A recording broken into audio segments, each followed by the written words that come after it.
Bismillahir Rahmanir Rahim. In the name of Allah, the most gracious, the most merciful. All praises belong to Allah, the Lord of all worlds, the most gracious, the most merciful. You alone do we worship, and from you we seek all assistance. Guide us on the right path, the path of those on whom you bestowed your blessings, and not those who have incurred your displeasure. Amen.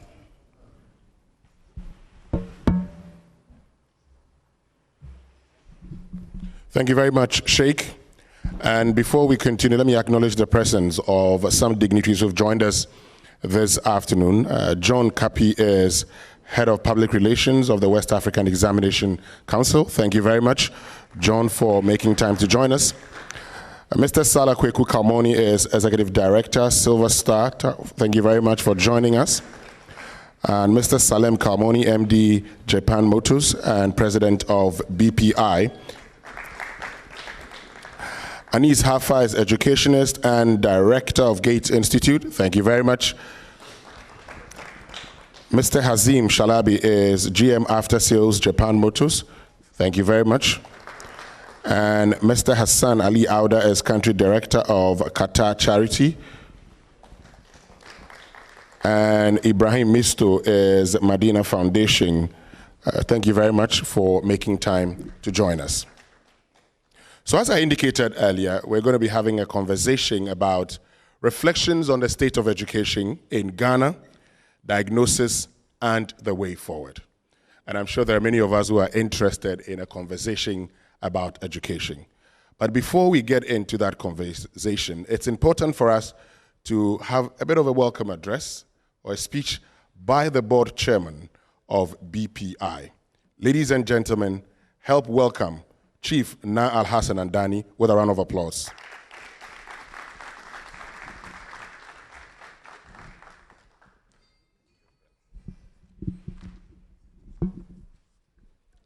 Thank you very much. I think we're expecting the Honorable Deputy Minister for Education, heads of government agencies, our cherished shareholders, partners, BPI President, board members, distinguished guests, members of the media, ladies and gentlemen. It was 10 years ago when I was approached by, I would say, one of the sons of this land, Mr. Salem Kalmoni, to move the idea of a policy think tank that would look at the plight of the very disparate development happening in Ghana. And his interest was more in the underprivileged societies of Ghana. Key was education and how people from this underprivileged society can get equal opportunity to quality education, which would improve their lives and also improve their contribution to statehood. I was then a Ghanaian, chief executive of a bank, and this is, I wouldn't say he's not a Ghanaian, he's a Ghanaian. The Kalmoni family has been here for 112 years. 112 years. Basically doing trade, and they have expanded into several areas. So I sat there and asked myself, why would somebody who is totally engaged in commerce, yes, is Ghanaian, third generation, family has been here 112 years, be the one to mute this idea when I, the son of the soil, am coming from exactly the same background that he wanted to address the problems. Why did we not think about it? On this point, I just want Mr. Salim Kalmoni to rise so we can recognize him for your dream which started 10 years ago. Thank you very much. Please. Thank you very much. And I will say that the Baraka Policy Institute, which is a policy think tank, has been at this, I should say, solely on his financial resources, solving the problems of this country. Distinguished ladies and gentlemen, as I said, in January 2014, the Baraka Policy Institute was formally established to promote social justice and national development through research, advocacy, and community engagement. The Baraka Policy Institute emphasizes issues regarding education with a particular tilt towards education of the underprivileged and the vulnerable who are at the margins of our society. Our emphasis on education is informed by the fact that access to quality education gives concrete meaning, especially to the role as a very powerful catalyst of personal development and social mobility. Through education, the son of a laborer, the son of a farmer, the son of a total illiterate can become a doctor, engineer, and the son of truck drivers can become lawyers, architects, and what have you. And I'm sure if I asked people to raise their hands from what backgrounds they came, as we sit here, you would see most of us coming from these very difficult backgrounds. But for this to happen, the child should have opportunity and access to a type of education that would enable him or her to attain such social mobility. BPI also commits itself to promoting the overall well-being of Ghanaians for accelerated national development. During the 10 years of existence, BPI has undertaken important research projects and advocacy programs to contribute to the efforts made by government, state agencies, non-governmental institutions, development agencies, towards socio-economic development, towards the socio-economic development of our people. Our work over the last 10 years has yielded some positive results. Recommendations from our research projects and intellectual engagements have been considered and adopted in many national policy documents, especially those relating to education and health. You may visit our website, www.barakapolicy.org, for more of our success stories. In pursuing our mandate, ladies and gentlemen, as a policy think tank, BPI sees those in charge of national policy as partners. We are not out to criticize. We know that we are fully aware that in the difficulties and complexities of policy drafting and implementation, the developmental challenges sometimes blend into a screeching noise that it blocks some important details coming to policy attention. Our intervention in those matters is to draw those important details that may have escaped attention of policymakers and authorities so that we can do so. We can include them in policy. In doing so, we often offer suggestions, alternative ideas through empirical research and intellectual support.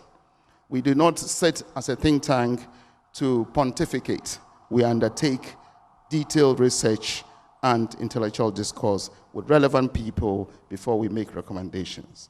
Our cherished modus operandi is strategic collaborations with relevant stakeholders in our operational enclaves, such as government agencies, institutions, civil society, and other think tanks. And we have always involved the Ministry of Education and the educational authorities in all of our deliberations on education. We believe that institutional collective projects for common good yield better, impactful results than individualistic organizational pursuits. I say this because in all of our research and intellectual discourse, we have conversations with other policy think tanks whose paths cross in education so that we can have a common, more impactful outcome. In the last 10 years, ladies and gentlemen, BPI has conducted various national studies in the educational sphere for our country. These include the state of health and safety in public schools in Ghana. I'll invite most of you, if you have time, to just drive around your communities, visit those public schools, and see the state of health in which we educate our kids. We carried out a research on this in 2024. We also did some work on the quest for creative employable skills, an inquiry into the state of technical vocational education and training in Ghana. This research was done in 2021. The prevalence of sport betting and its effect on education and child development in Ghana. We did some work on this in 2018. The state of less endowed senior high schools We looked into the state of less endowed senior high schools in 2017. We also had time in 2016 to look at the state of gender parity, the underprivileged and minority enrollments in public universities. This was particularly shocking.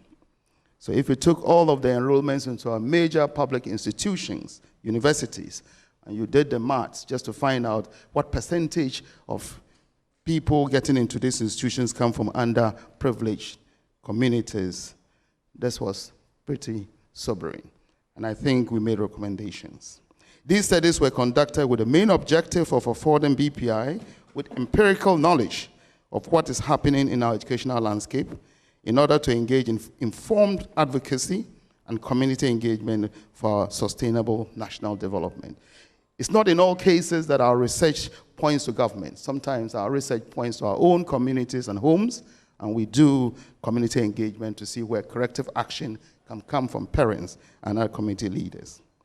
Our studies have shown where we are getting it right and where we are as a country lagging behind in educational endeavors. One of the key educational issues in the country that BPI finds unacceptable is the issue of less endowed education. Less endowed. This situation has been there almost since independence. It appears the nation has come to accept it as normal. So we have less endowed schools and endowed schools, and we are happy to talk about it as policymakers and governments. It's totally unacceptable. And this is actually the foundation of the abysmal underperformance of the majority of our children who find their way into the main society and lack the right jobs. So BPI has asked the question, how do learners from well-endowed and less-endowed schools write the same exams and compete for the same limited opportunities in good senior high schools and public universities? How do they do that? For BPI, this must change because we think that every child matters when it comes to education. Ladies and gentlemen, this is what pricked the conscience of BPI to begin its advocacy and encouragement on less endowed public universities.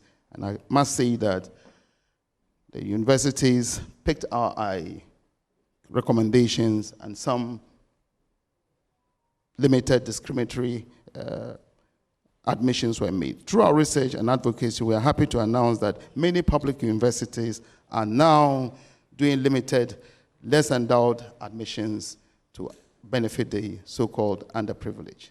We at BPI want to see more less endowed admissions, especially in competitive programs such as medicine, engineering, pharmacy, and all those skills that every young child, if you ask what do you want to become, whatever they say it is, this must also be available to underprivileged children.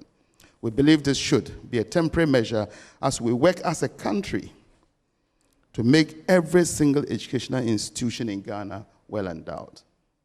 So the whole question of less endowed we have to set a time scale to it. I'll leave the policymakers to tell us by which year we'll not have less endowed, and all schools will be endowed. This is crucial for our collective effort to develop every part of the country. Ladies and gentlemen, another area we found needing the country's attention is TVET. Over the years, we've come to appreciate TVET as a way to resolve the problems of unemployment. Yet it appears that for over 2 decades, so much has been done, but it's just basically lip service. Most TVET institutions need retooling and appropriate infrastructure to be able to surmount the challenges they intended to solve. The BPI study of the state of TVET in Ghana, it was established that industry barely has any confidence in the graduates that come from these TVET institutions. TVET is supposed to produce graduates with employable skills from day one. But I must say that our study showed that most industry just don't have confidence in the graduates of these technical vocational institutions. And this is fundamentally due to the failure of TVET-related institutions to provide their trainees with adequate grounding in practical training and industrial exposure. The study recommends, among others, that there's an urgent need for government to prioritize TVET and to lend TVET institutions in Ghana the same support provided to general education for second cycle institutions. Only 2 days ago, I heard one of the top global employee company CEOs saying why they produce in China. They produce in China because they have an abundance of skills, practical skills, more than anywhere else in the world. And this is a global, so if we need to move forward, we've got to give attention to TVET. The study further recommends that technical vocational institutions must be properly resourced in terms of workshop, tools, skilled instructors to improve the quality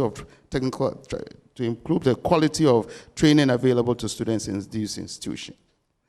Additionally, the government must initiate mandatory internship programs with local and foreign industries to facilitate and enhance industrial attachment for students in TVET institutions. People still use diagrams to describe tools that they'll be working with when they come out of their eyes. They have not touched those tools. Ladies and gentlemen, this will consolidate the practical training of students and prepare them adequately for their respective professions and the job market. That is why we at BPI think that Ghana's education needs a paradigm shift to make it useful to learners, their communities, and the country as a whole. And this can only be done if we all get on board and support government in every way possible. For BPI, our commitment for the past 10 years has been supporting this process of getting the right education for our people through relevant research, advocacy, and engagement. We'll pledge to continue our commitment as a development research think tank to support government in the effort to shape education to be relevant and equitable to all Ghanaians. I must reiterate that BPI is here to complement the efforts of policymakers, experts, and other think tanks towards suitable national development. At this juncture, I want to thank our stakeholders, and there are lots of them here, and partners for their cooperation and support over the last 10 years, since our inception as a policy think tank. I'm also grateful again to the President, Haj Salim Kalmouni, for his vision and commitment. BPI's dedicated management team and research, board members, and our hardworking secretariat for the work they are doing for Mother Ghana. On this note, I warmly welcome you to the 10th BPI Annual Public Lectures. Thank you very much, ladies and gentlemen. God bless.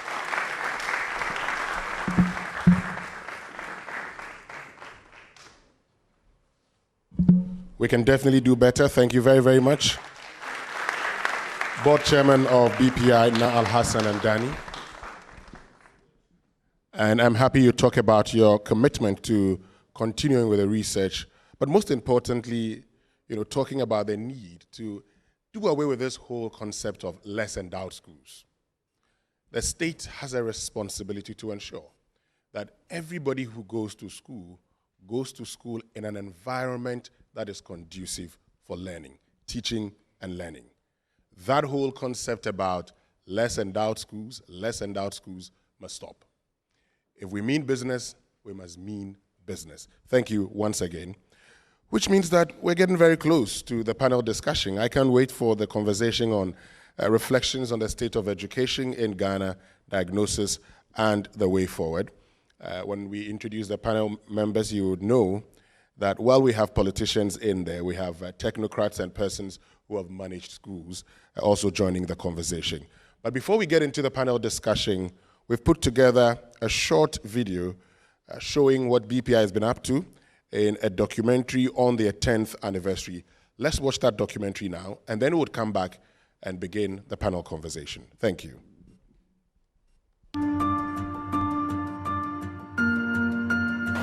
The country's future is hinged squarely on the firm foundation and quality of its human resource, the youth. How it meets the goals of the SDG 4, that is, access to quality education outcomes, elimination of all discriminations in all shapes and forms is imperative. But that's not all. that the youth grow and mature in a sound environment devoid of all forms of social vices is also critical. These are the core focus of Baraka Policy Institute. Baraka Policy Institute, BPI, has blazed the trail in advocating for social. The Baraka Policy Institute, BPI, has been at the forefront of addressing key social issues in Ghana. From research to advocacy to community development engagement, BPI has made significant strides in shaping national policies and improving the lives of citizens. Mr. Salem Kalmoni is a co-founder and president of the Baraka Policy Institute. It's been 10 years since we incorporated or registered this think tank in 2014. The idea came to me about 1 or 2 years earlier. As a family who has been long in Ghana, working in Ghana, and learning from my father, we feel that we need to give back to society. We're part of this, we're benefiting, and we need to give back. So we've been involved, and personally been involved in the establishment of several schools in Ghana, helping, the destitute. Almost every day I have on my desk letters asking for support for education, for tuition, for scholarships, and so forth. So we've been involved in all of this, and I would say all of this is at a grassroots level. We're helping out. And we've been doing it for decades, and we continue doing it. But what occurred to me, especially after doing an executive master's program in leadership and governance at GIMPA, to think more broadly, to think more of governance, to think more of nation building. And in conversing with a good friend and Imam, Sheikh Ishaq Nuama, we thought the idea of a think tank influencing policy is something important.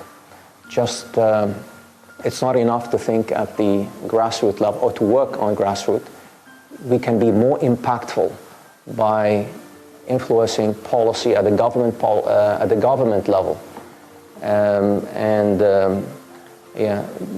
This way we can have a better reach, and this can complement and work together with the grassroots activities. And this is where the idea of think tanks came on. It occurred to us that we need to do this. And we found that at that time there were a few prominent ones in Ghana. There were not too many. And especially in the social sector, we didn't know of any think tank. Social sector as in, when it comes to education too, education is one important aspect which everyone agrees as a developing nation we need to improve upon. So education is one path. Another is the destitute. The underprivileged need support. So, and again, marrying it with education. One of BPI's landmark achievements has been extensive research initiatives. From the state of underprivileged admissions in public universities in Ghana, the health and safety in public schools, to the prevalence of sport betting among the youth, BPI provided valuable insight into these pressing issues. For me, this is an institution and a development journey. So to just have the concept of Baraka Policy Institute, a think tank dedicated to researching that middle piece, that middle important missing piece, the development and economic and social development of Ghana. Once we've got it started, for me, that's success. The focus of the institute is to do research and advocate for issues affecting the underprivileged. Those are the margin of societies, those who have been neglected by society, not necessarily government, but society, and how we can get them to also, lift up their lives and become what they want to become. The ideals that BPI stands for is how we can eliminate some of the vices in society. Alcoholism definitely is one of them. And sometimes we tend to look at the advertisements on billboards promoting alcohol. Sometimes we look at advertisements on TV promoting alcohol and so on. And the idea is that how is it going to affect children? Not children so much as the youth. The other issues that I've also worked with is where we look at where education is directing the 21st century, and especially how we can begin to look at the 21st century in terms of how we are projecting education to the future, so that we are not necessarily teaching young people the way we were taught in our time, where we just memorize information and so on. The idea is where we can have a hands-on type of education, where people can have skills that will put them in a better position, where they can make a decent income and a decent standard of living. Through annual public lectures and national stakeholder conferences, BPI has been a leading voice in advocating for change. From engaging policymakers to sensitizing the public on important issues, BPI has been instrumental in driving national dialogue. Another important policy area has to do with sport betting. I'm sure everybody is aware of the rate at which betting is destroying our youths. Even people who are legally not allowed to bet, i.e. school children, are engaged in betting. And so what Baraka did was to first undertake a research to see the extent at which the youth and underaged are engaged in betting. On two of our recent public lectures, the Minister of Education himself had to come to our lecture and speak on sport betting. It was based on the research that we conducted and submitted to the ministry of what our findings are.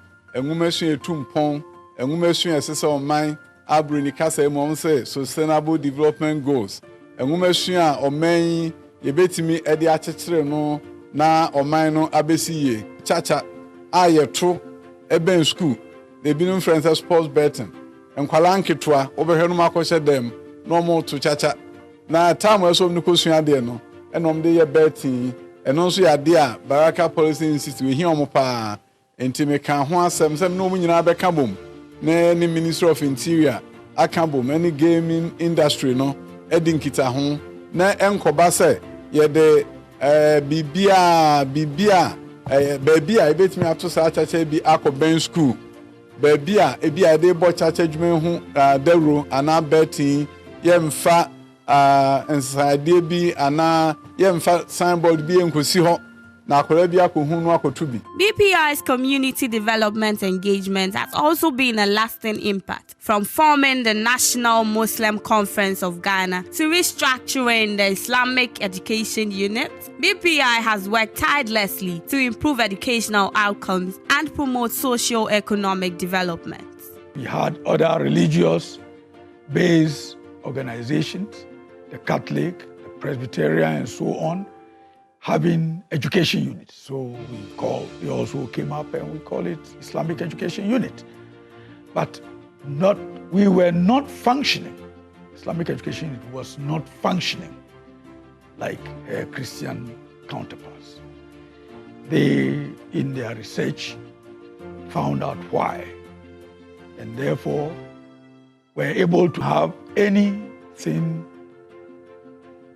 to guide us in terms of constitution or regulations. So Baraka Policy Institute went to work to further carry out research, know what the problems were, what the challenges were, and as a result was able to come up with what we now call the Constitution.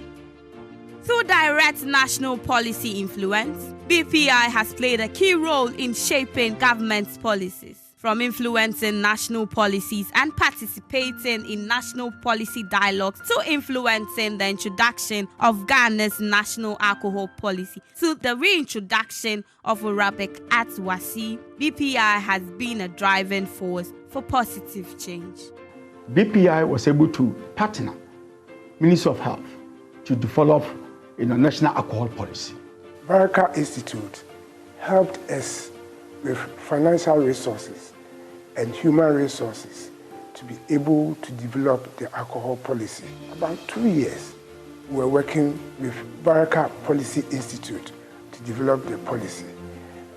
By the time I'm leaving the ministry, the policy has been completed and has been signed by the Honorable Minister for Health.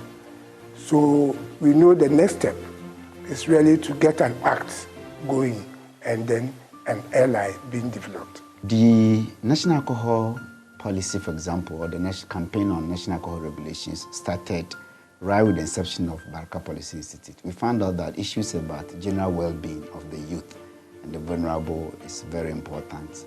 And alcohol was actually destroying the youths in this country.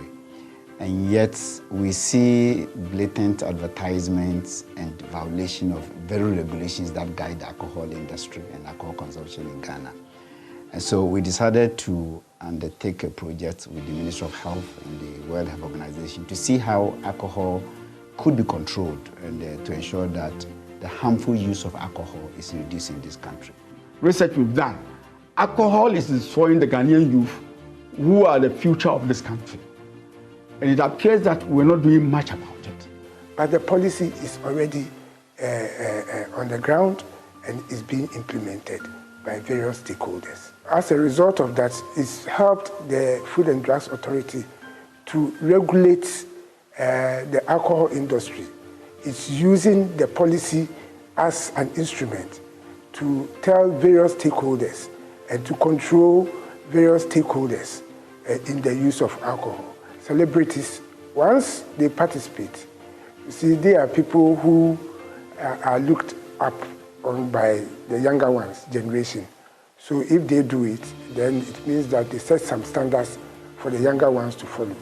But once we are able to bar them from doing it, it is our hope that it will discourage the younger ones from following in the use of alcohol.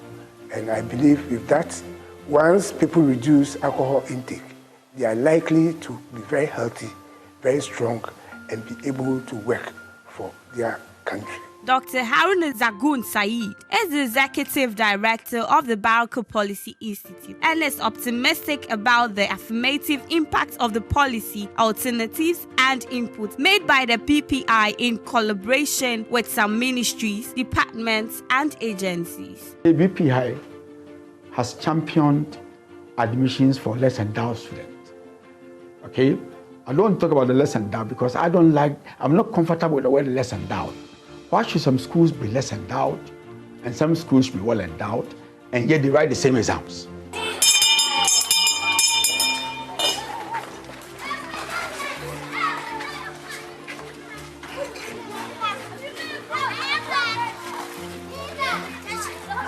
And so we are happy to have championed the issue of less endowed admissions in public universities. And I gave you an example where BPI followed a gentleman called Stephen Jesse, who had again 22 at Ayunkro Senior High School in the central again somewhere in around Fasu area. Came to University of Ghana, and at the end of the day in 2022, he had first class. He was given admission based on less endowed admission. Otherwise, he wouldn't have come to school. BPI was able to, push for that idea. And today, in all the public universities, they have what they call less endowed admissions for schools that are not privileged to have certain. And growing up from that village, I got to appreciate and understand how it is difficult for people staying in the village or those who attended less endowed schools to get equal opportunity as to those who attended well-endowed schools. And looking at the mission and the vision of Baraka Policy Institute, BPI, I think it is the best initiative that they are taking to bridge the gap between the rich and the poor, or those from less endowed and those from well-endowed. If I recall, I think I read a documentary where former President Jerry John Lawrence once said that the rich man's son is not better than the poor man's son, just that the rich man's son enjoys some advantages over the poor man's son. To link with what I'm trying to say, those are the well-endowed schools. I would say that they are not better than those at the less endowed schools. Here is the case that people or those in the world endowed school, well-endowed schools enjoy some benefits and some opportunities, facilities as compared to those in the less endowed schools. After completing SHS, it was very hard, but I had to work and even going round and round doing construction work and those kind of things. And by the grace of God, I had admission into 2 universities in Ghana, UCC, and also the premier university in Ghana, which is the University of Ghana. And I was very glad and grateful, of which I took the opportunity to come to the premier university, the University of Ghana. Overall, BPI's contribution to national development, knowledge dissemination, and social justice has been invaluable. As we look towards the future, BPI remains committed to making a difference in the lives of all Ghanaians. So, picking out such social issues for the betterment of society, doing the research behind to see what are the best practices in the world, okay, East and West, and then formulating a policy and lobbying for it is our mission.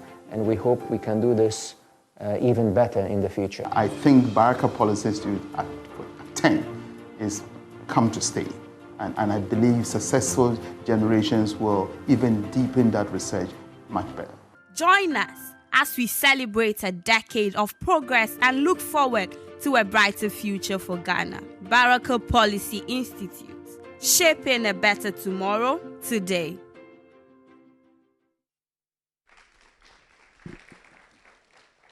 We can definitely do better. Congratulations to the team at BPI for all the wonderful work that you do. Before we get into the panel discussion, we would invite Kumoy Mohammed Salifu to give us a poetry recital, and then would begin the panel discussion. Let's welcome Mohammed Salifu with a round of applause.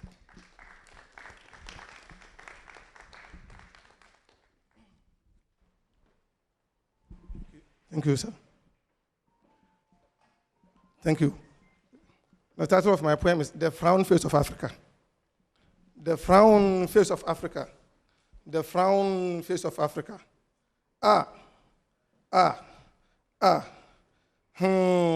Is the sorrowful sound made by our continent. Our continent is in pain. She has been deprived from her gorgeous dress.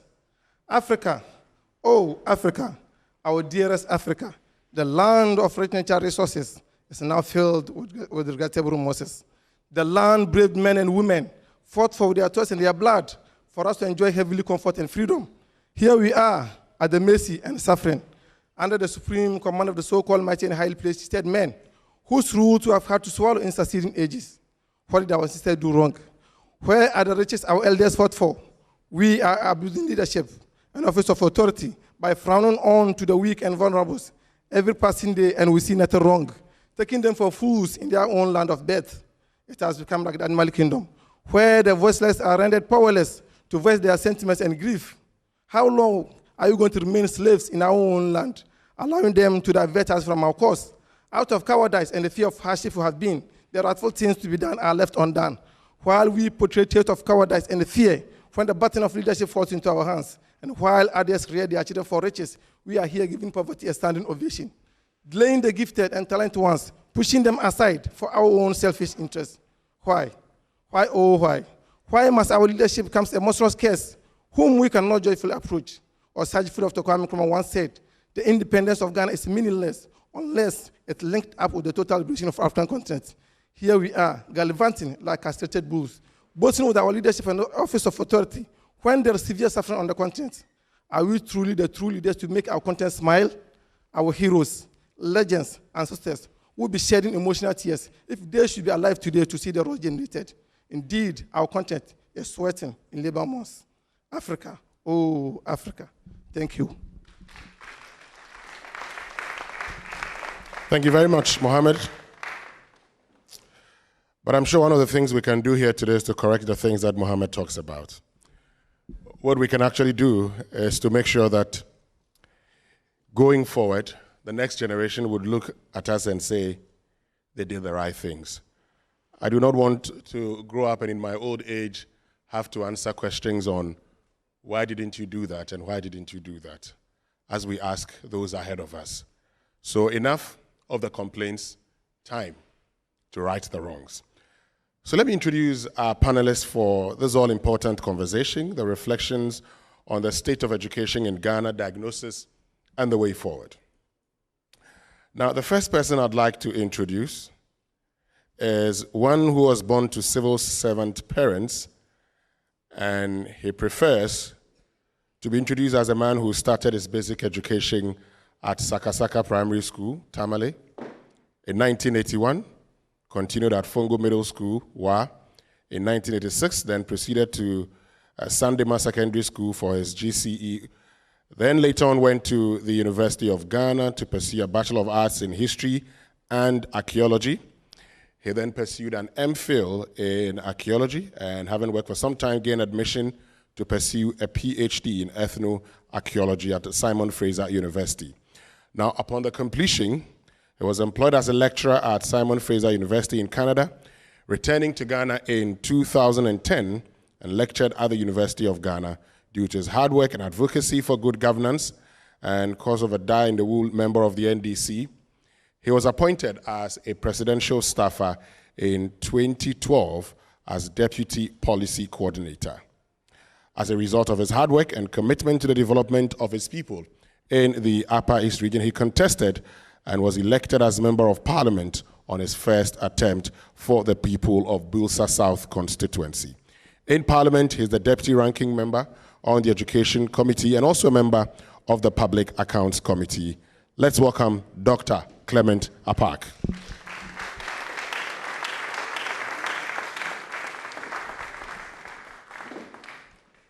You can please have your seat, Dr. Clement Apak.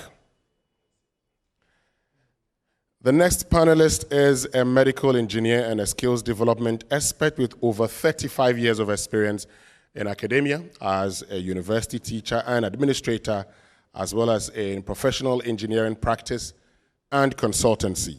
He obtained a mechanical engineering degree from the Kwame Nkrumah University of Science and Technology in 1978 and a doctorate degree in engineering from the University of Paris in 1983. He has taught at the polytechnics and universities in Ghana, France, and Nigeria, where he rose to the rank of reader or associate professor.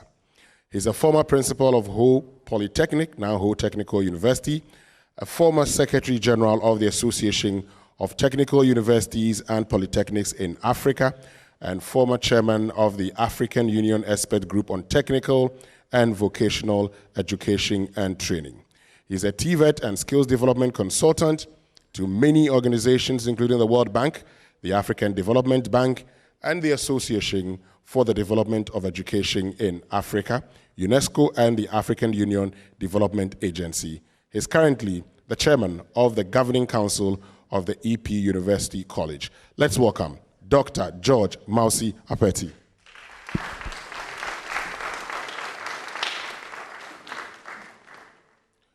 So we're expected to be joined by the Deputy Minister for Education, Reverend John Intim Fojo, who is also a Member of Parliament for Asin South. And once he joins us, we're told earlier that he had to move a motion in Parliament. I'm sure once he's done with that, he will be joining us. I'm told that he's currently on his way here. So once he shows up, he will join the panel, and then the discussions will begin. We'll continue, I beg your pardon. But in the meantime, while we wait for him, and I'd like to start off with you, Dr. Apeti, because you've been involved in the training of a lot of young persons, and I was telling you earlier about, how we all looked up to you at the time you were principal of Ho Polytechnic in the 90s.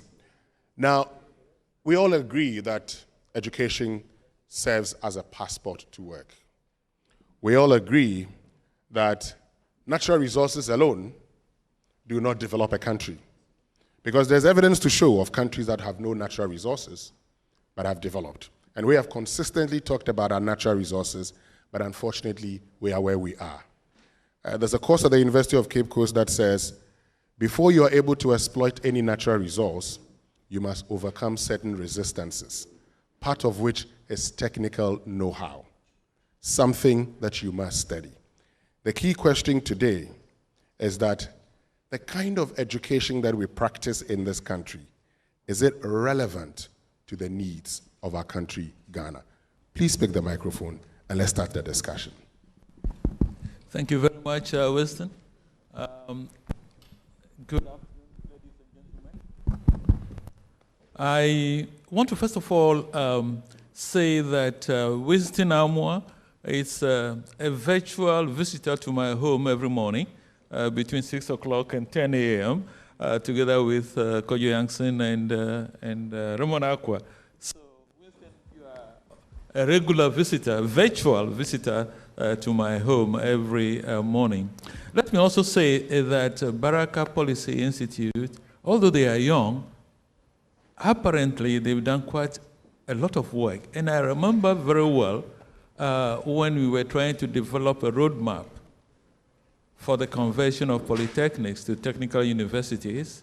I chaired the technical committee, and I received a memo from Baraka Policy Institute, even long ago. So congratulations again on your 10th anniversary. Well, it's often said that natural resources have no natural owners. It is those who have the skill and knowledge to exploit these resources that really are the owners. And that is why we have everything here, but you are poor because you don't have the skills and knowledge to add value to the resources that we have. So technical and vocational education and training has a very important role to play in producing the sort of technical human resource that the country needs to add value to our natural resources. I'm not too sure that we are training this kind of technical people yet. Because there are three things that a good technical education system must have. One, quality. Quality is how well the skills acquired are fit for purpose. That's quality. I'm not sure we are there yet. And then there's relevance. And relevance is about how the skills acquired can be used by buyers of skills, that's industry and employers. That aspect of relevance is still missing. And then, of course, there is the fact that entrepreneurship is extremely important. Entrepreneurship is simply about the skills acquired and how to use them for profit. So our system in Ghana is suffering from all these three aspects. First of all, a training institution produces only employable graduates. Training institutions don't provide employment. They don't offer employment. Their job is to be able to train graduates who are employable and for enterprises to employ.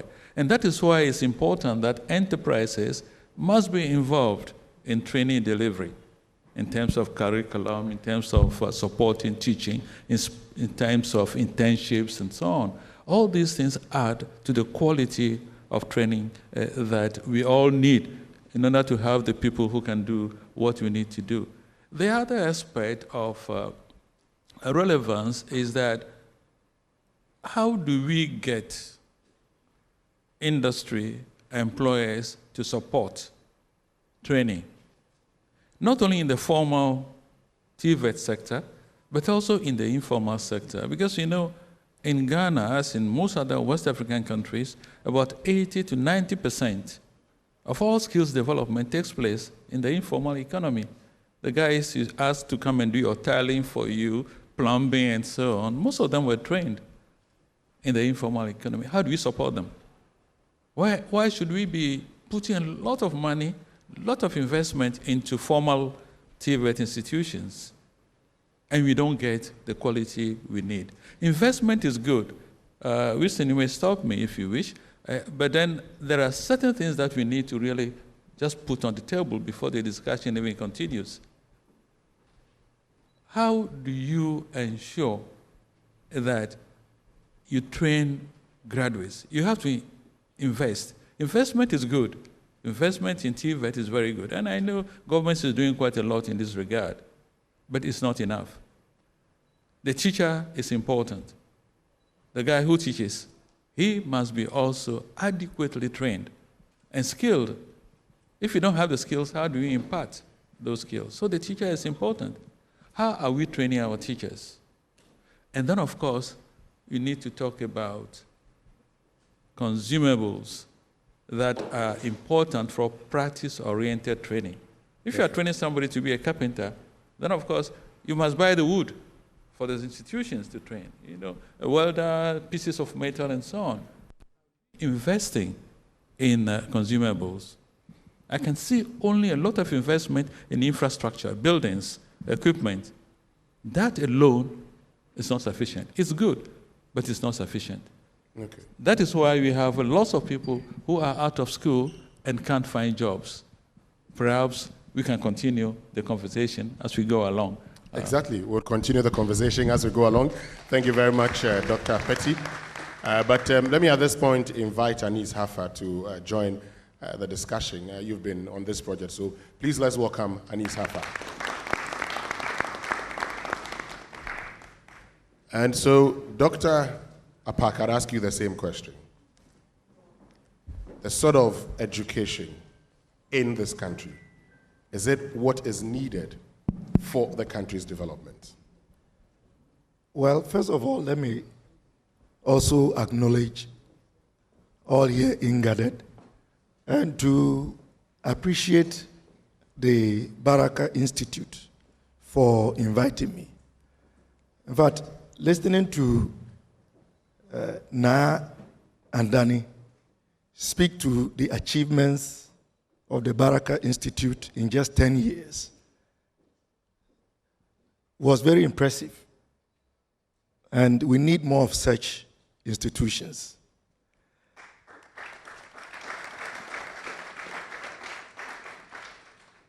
And Winston, even before I get to this issue, he made some two comments that are still playing in my mind. The issue of endowed and less endowed schools. To think that in the 21st century,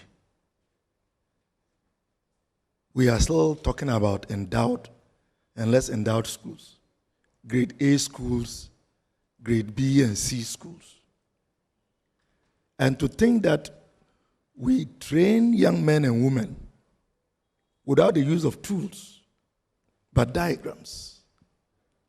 How do we expect to make progress in a context of this nature? And that reminded me of my own constituency, which is very rural, and the serious challenges that we face in the attempt to ensure that every child gets an opportunity to thrive and contribute through the power of education. So you ask them to write an exam in ICT. They have never seen a computer before. They've never touched a mouse. And they draw a rat, a mouse, because as far as they are concerned, a mouse is a living creature, not a device that is used to move a cursor on a computer screen. Believe it or not, this is still happening, even as we speak. But to the question that you pose with regards to whether or not the current system that we have, as far as education is concerned, is fit for purpose, I believe that we can admit that we have made a lot of effort. But as to whether what we are teaching the future of this generation is going to put them in a position to be equipped enough to transform our society the way we envision and what we see happening in other parts of the world is still subject to debate. And I mean, Doc here has just spoken He is an expert in the area of TVET. But from the little that I know, everything that he has said is right. It cannot be contested. As we sit here, the chairs we are sitting on, the clothing we are wearing, the shoes we are wearing, the watches we are wearing, the sunglasses that we are wearing, all these are products of creative minds, technical education, vocational and technical education. And yet, we don't seem to be investing enough in that sector. And very strangely, we have sort of developed this very weird attitude to look down on those who opt for technical and vocational education. And it is a barrier.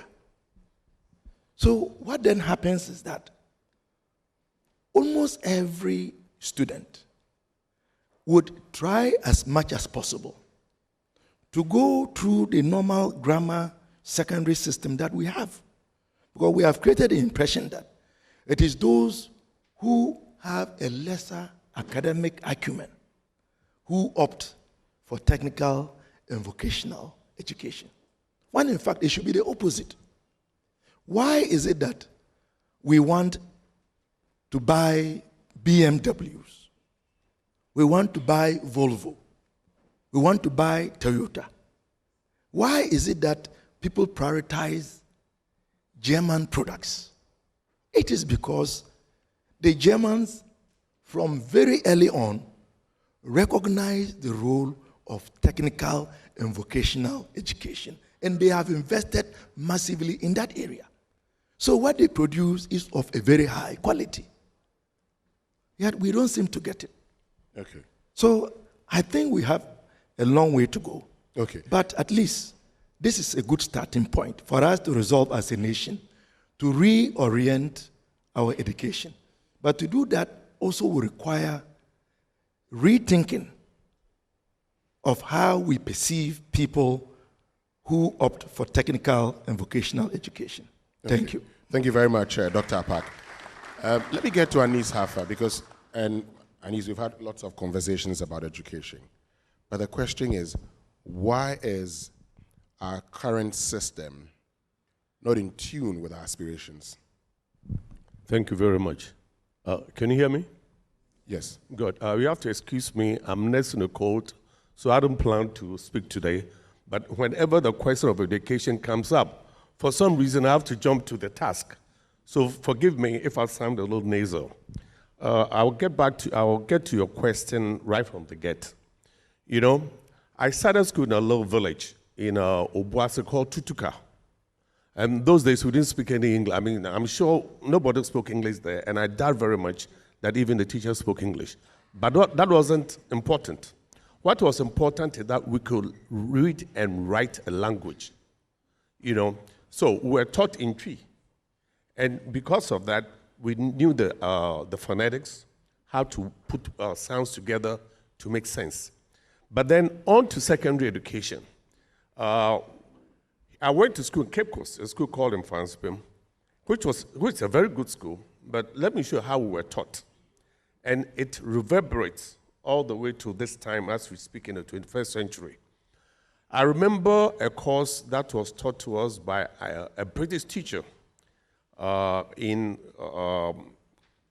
supposed to look at how silk was made. And he spoke at length about how silk was made and so on. And when he was done, he asked us to go to a library to find out more information about how silk was made.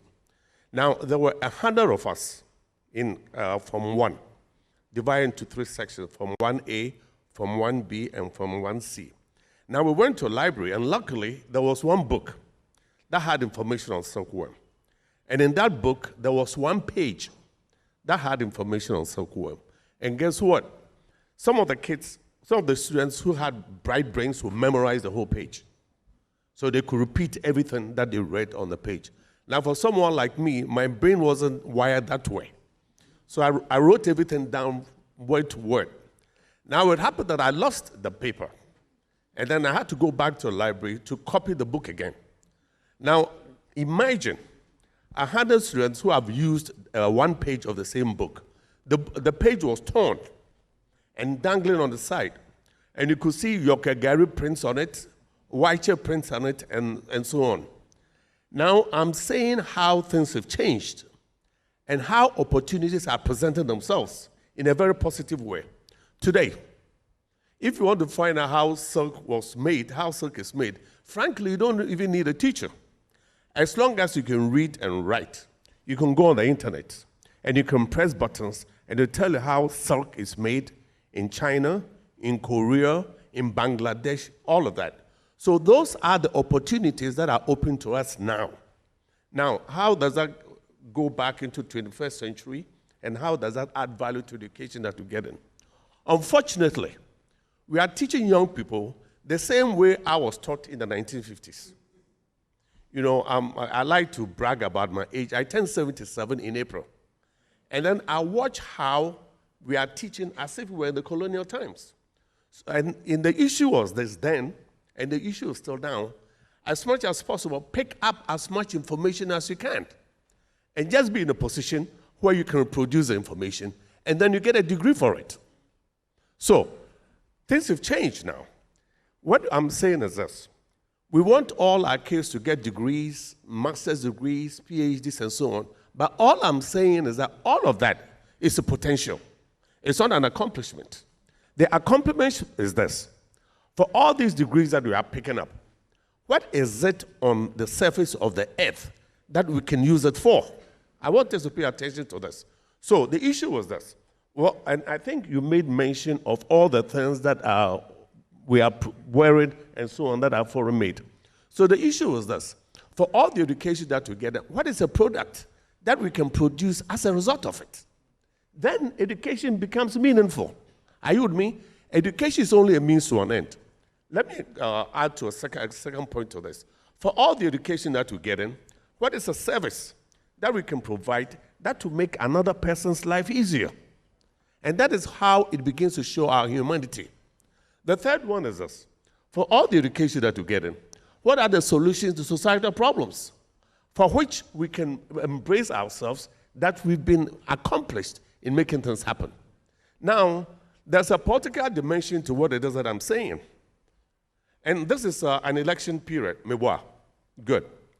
Now we can hear our politicians on the radio, on television, talking about all the great things that they're going to do, and they repeat all the information in terms of what the problems of this country are. But then put them in a position. Solve the problem.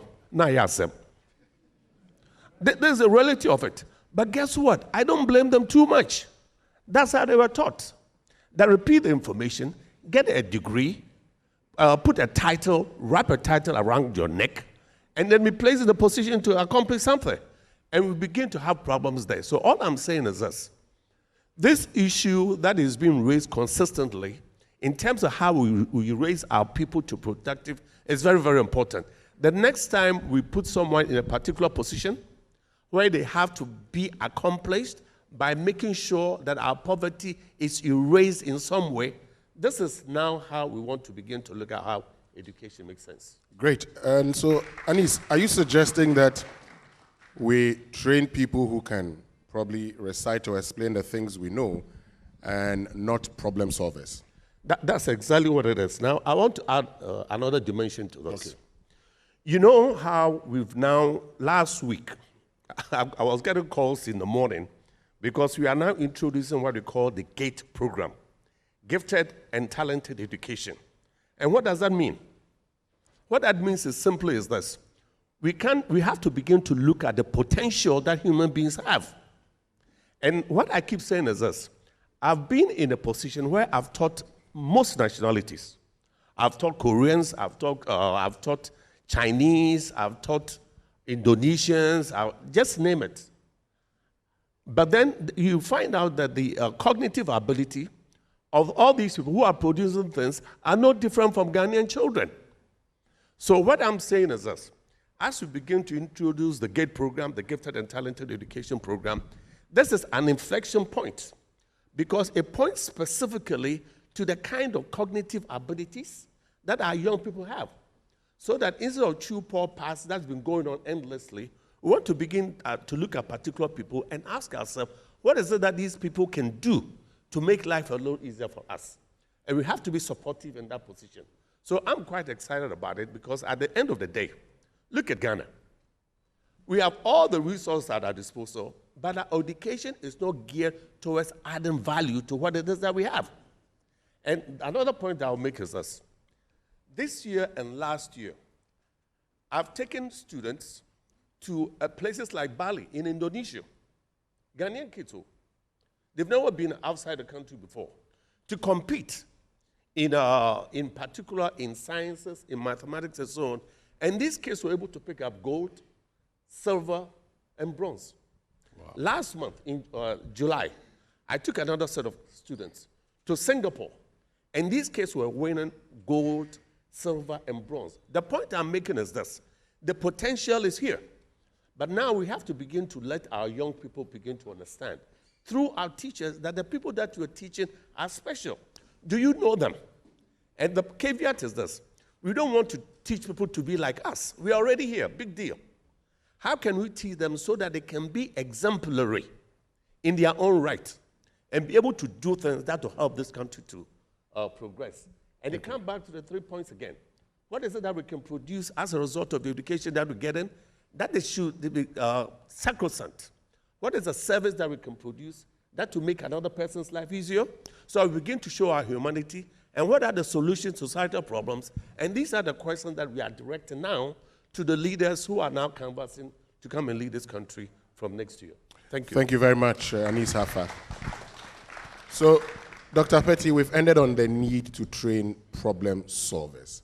How do we go about that? Where do we start from? The basic requirement is that teaching then must be problem-based. You have to do practice-oriented teaching and learning. You know, what it also means is that I want to emphasize the teacher is the facilitator. So if the teacher himself or herself hasn't got the skills to be able to impart these skills to the children, we have a problem. So we need an overhaul a little bit about the way we train our teachers, especially our TVET teachers. I want to emphasize that because that is where I see a lot of problems. How do we ensure that TVET teachers become themselves people who have practical knowledge, practical skills that they can impart to their students? How do we ensure that? Yes, it means that, one, exposure. We need to get teachers exposed to what is taking place in other countries. Because, let me give an example. If I buy a washing machine to my auntie in the village who has never seen a washing machine, it makes no sense to her. So it's important that teachers who are supposed to teach our students to be people who can solve problems, they themselves must have some exposure as to how this is done. What I'm trying to suggest is that we should invest in getting our teachers exposed. And this can happen either in Ghana, because there are a lot of companies that are doing wonderful things in industry. So the teachers may have to be supported to have internships in the industry, to understand how industry functions, to have the skills that are used in industry, and in turn, use those qualities and skills and teach practice-oriented training to our students. But you see, being a problem solver demands a lot more than just getting the teachers and getting the classrooms. You need to have real life situations that must come into the classroom. That is one area where our teaching and learning is deficient. How do you get real-life problems to the classroom? If you are teaching, for example, somebody how to put together pieces of metal to make beautiful decorative pieces, then you need to go out and find out from those who are potential buyers of these products, find out what they want and bring that into the classroom. So that connection between the classroom and the world of work is a missing link.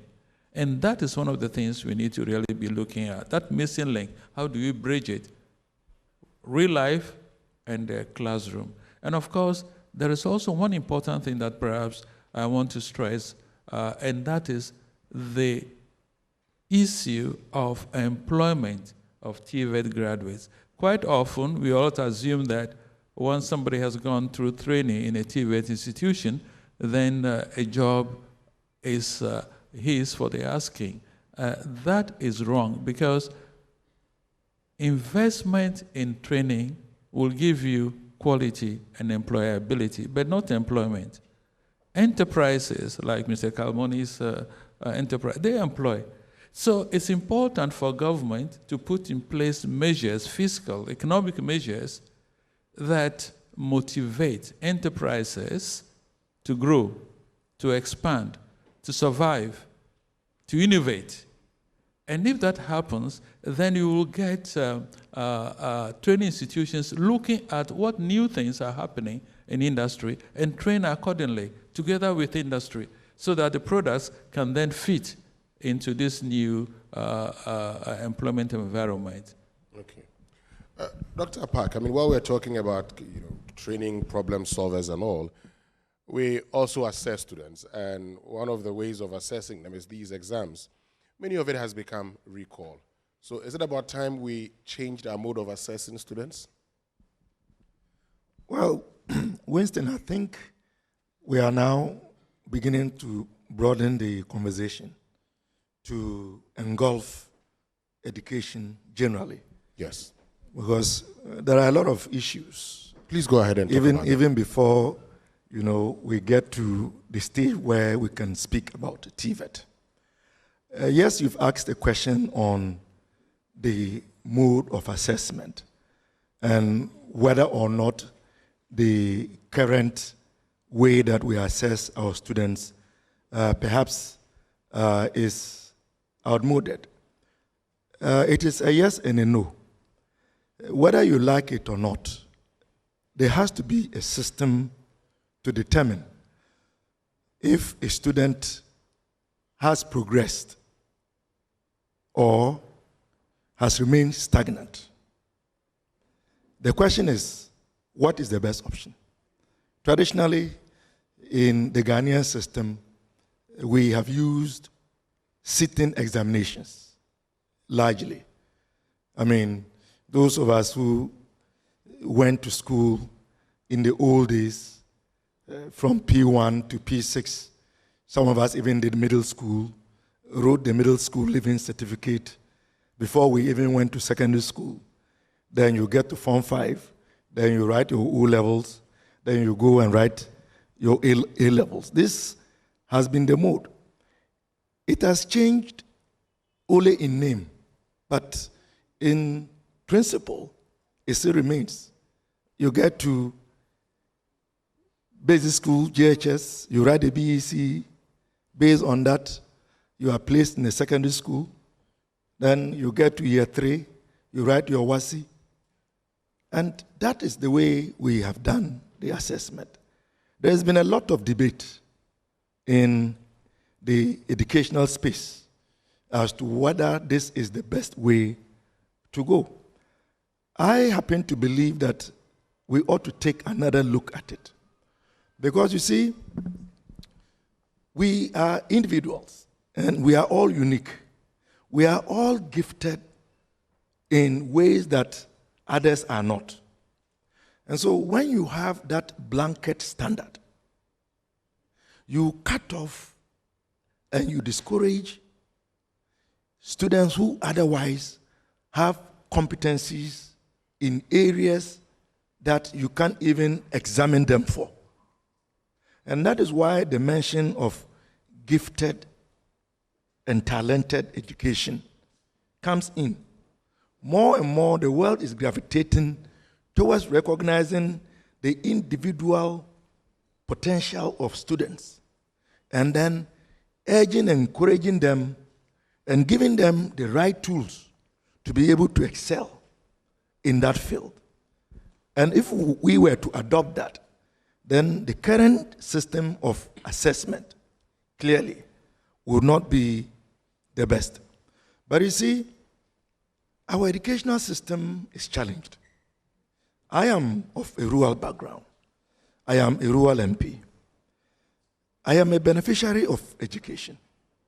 I am the second generation of my family, both on my mother's side and my father's side, to have received an education.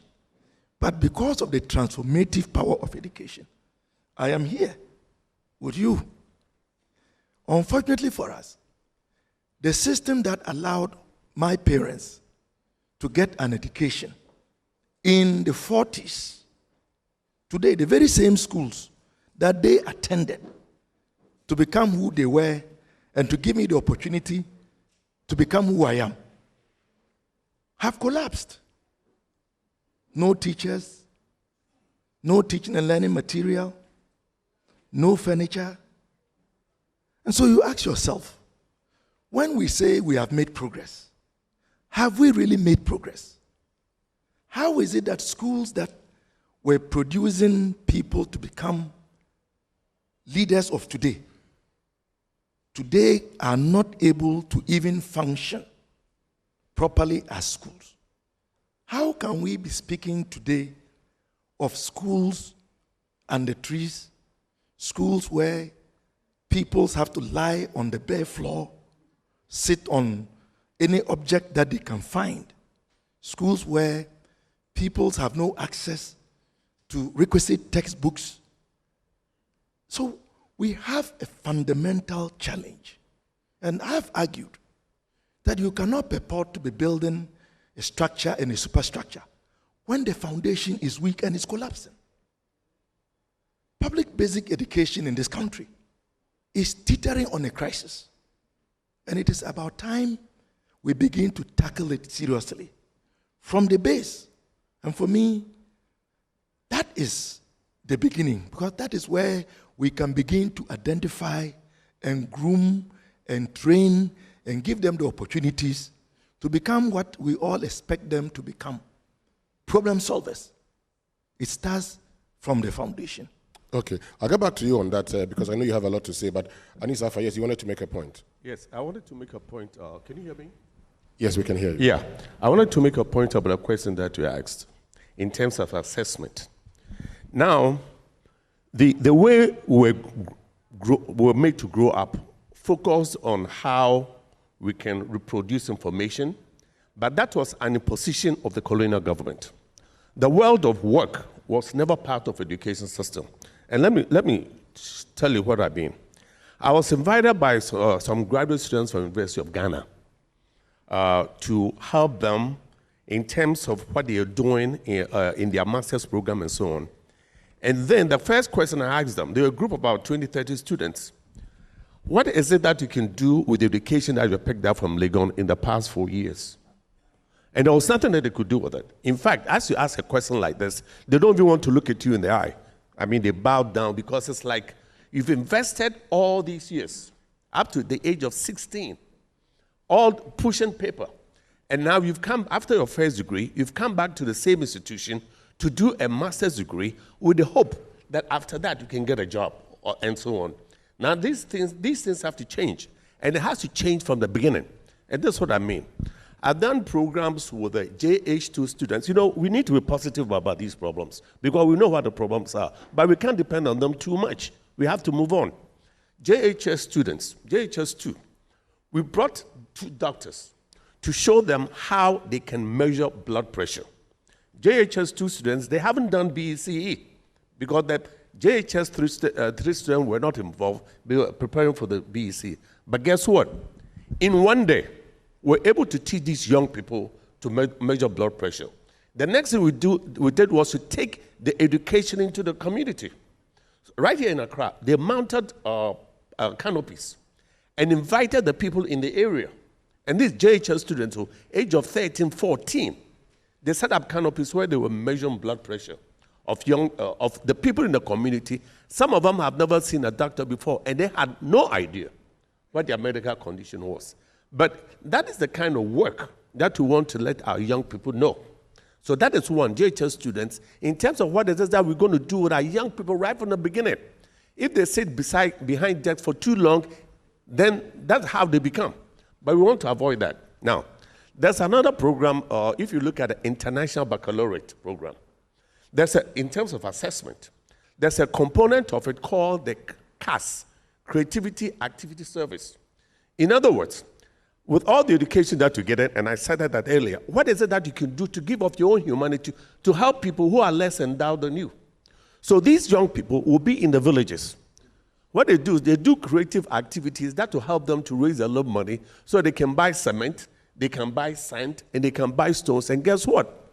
They go into the villages and they build schools for those kids. I'm talking about not university, because it's part of the diploma program, and you have to fulfill that aspect of the curriculum. Are you with me?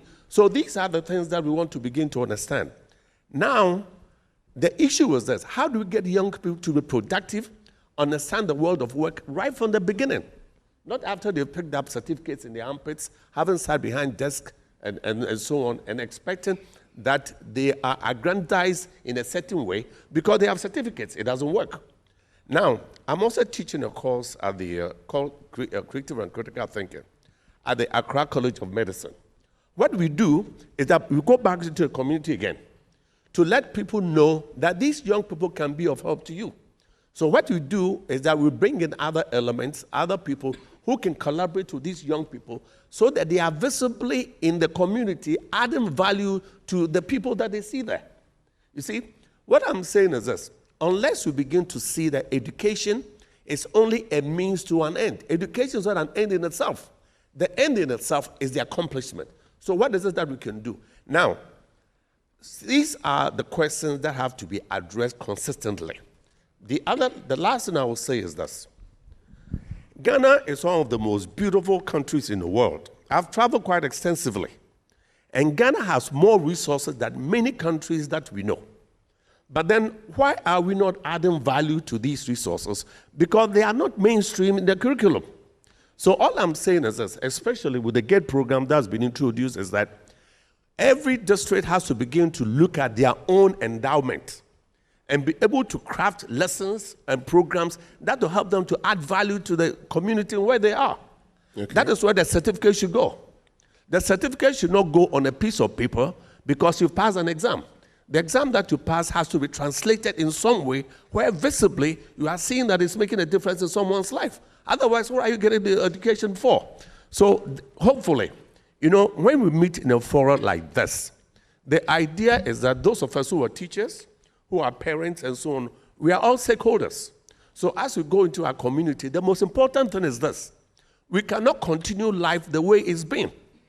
You know what Einstein said, the folly of doing the same thing and expecting a different result. These are the things that we have to make sure it percolates in our own system to make a difference. Now, my last point, let me make another last point too. Today. There was a program that I did for traditional leaders at Gempa. And then the thing is this: you're a traditional leader, but are you visible in the schools where your own children are? Are you with me? You're a traditional leader. You are a chief, you are a queen, mother, whatever it is. Are we visible in the places where your own children are? Have you gone to the toilets that your children use? And what is your observation, and what is it that you can help to make it happen? And then these are the questions. We cannot be passive about these things and think that we're going to pray and pray and pray and things will happen. It will never happen. God is minding his business wherever people who are productive are. So we have to kick in and see that God does things for people who want to do things for themselves. We have to begin to understand that we are on our own. Nobody is coming from the sky with their sons and daughters to do anything for us. we are on our own. And these are the things that we have to do. Thank you very much. Yes, Dr. Apeti, you want to make a point? Do you want to make a point? Yes, I just want to make a quick point on assessment of learners. Without any prejudice to the West African Examinations Council, I want to say that we have in this country what I will call tyranny of examinations. Tyranny of examinations. Because if you are a learner and you don't pass examinations, you are good for nothing. But then, it's important to understand also that examinations appear to be the lazy man's way of identifying talent. Because if you want to assess through knowledge and skills, it's expensive. You don't go into a room, have a question paper, and expect students to answer theory-based questions. It's the chew and pour attitude of assessment. So I think that we must begin to find out how assessment can be geared towards identifying talent, how to support gifted, as Mr. Afa has mentioned. And that requires a different way in the way we train and examine our students. I want to say that for now, examinations appear to be the easiest way of shifting students one from the other.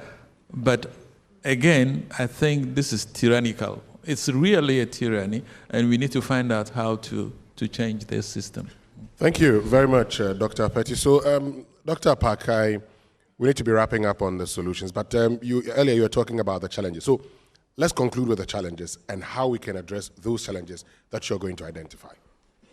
Well, from my perspective and the narrative that I gave, I think to address the challenges to do with basic education, and particularly in rural communities and underserved communities, is to incentivize teachers. I mean, in my communities, for example, one of the biggest challenges we face is the lack of accommodation for teachers. So even when they are posted there, within a year, they find a way of living. And how they manage to do that, only God knows.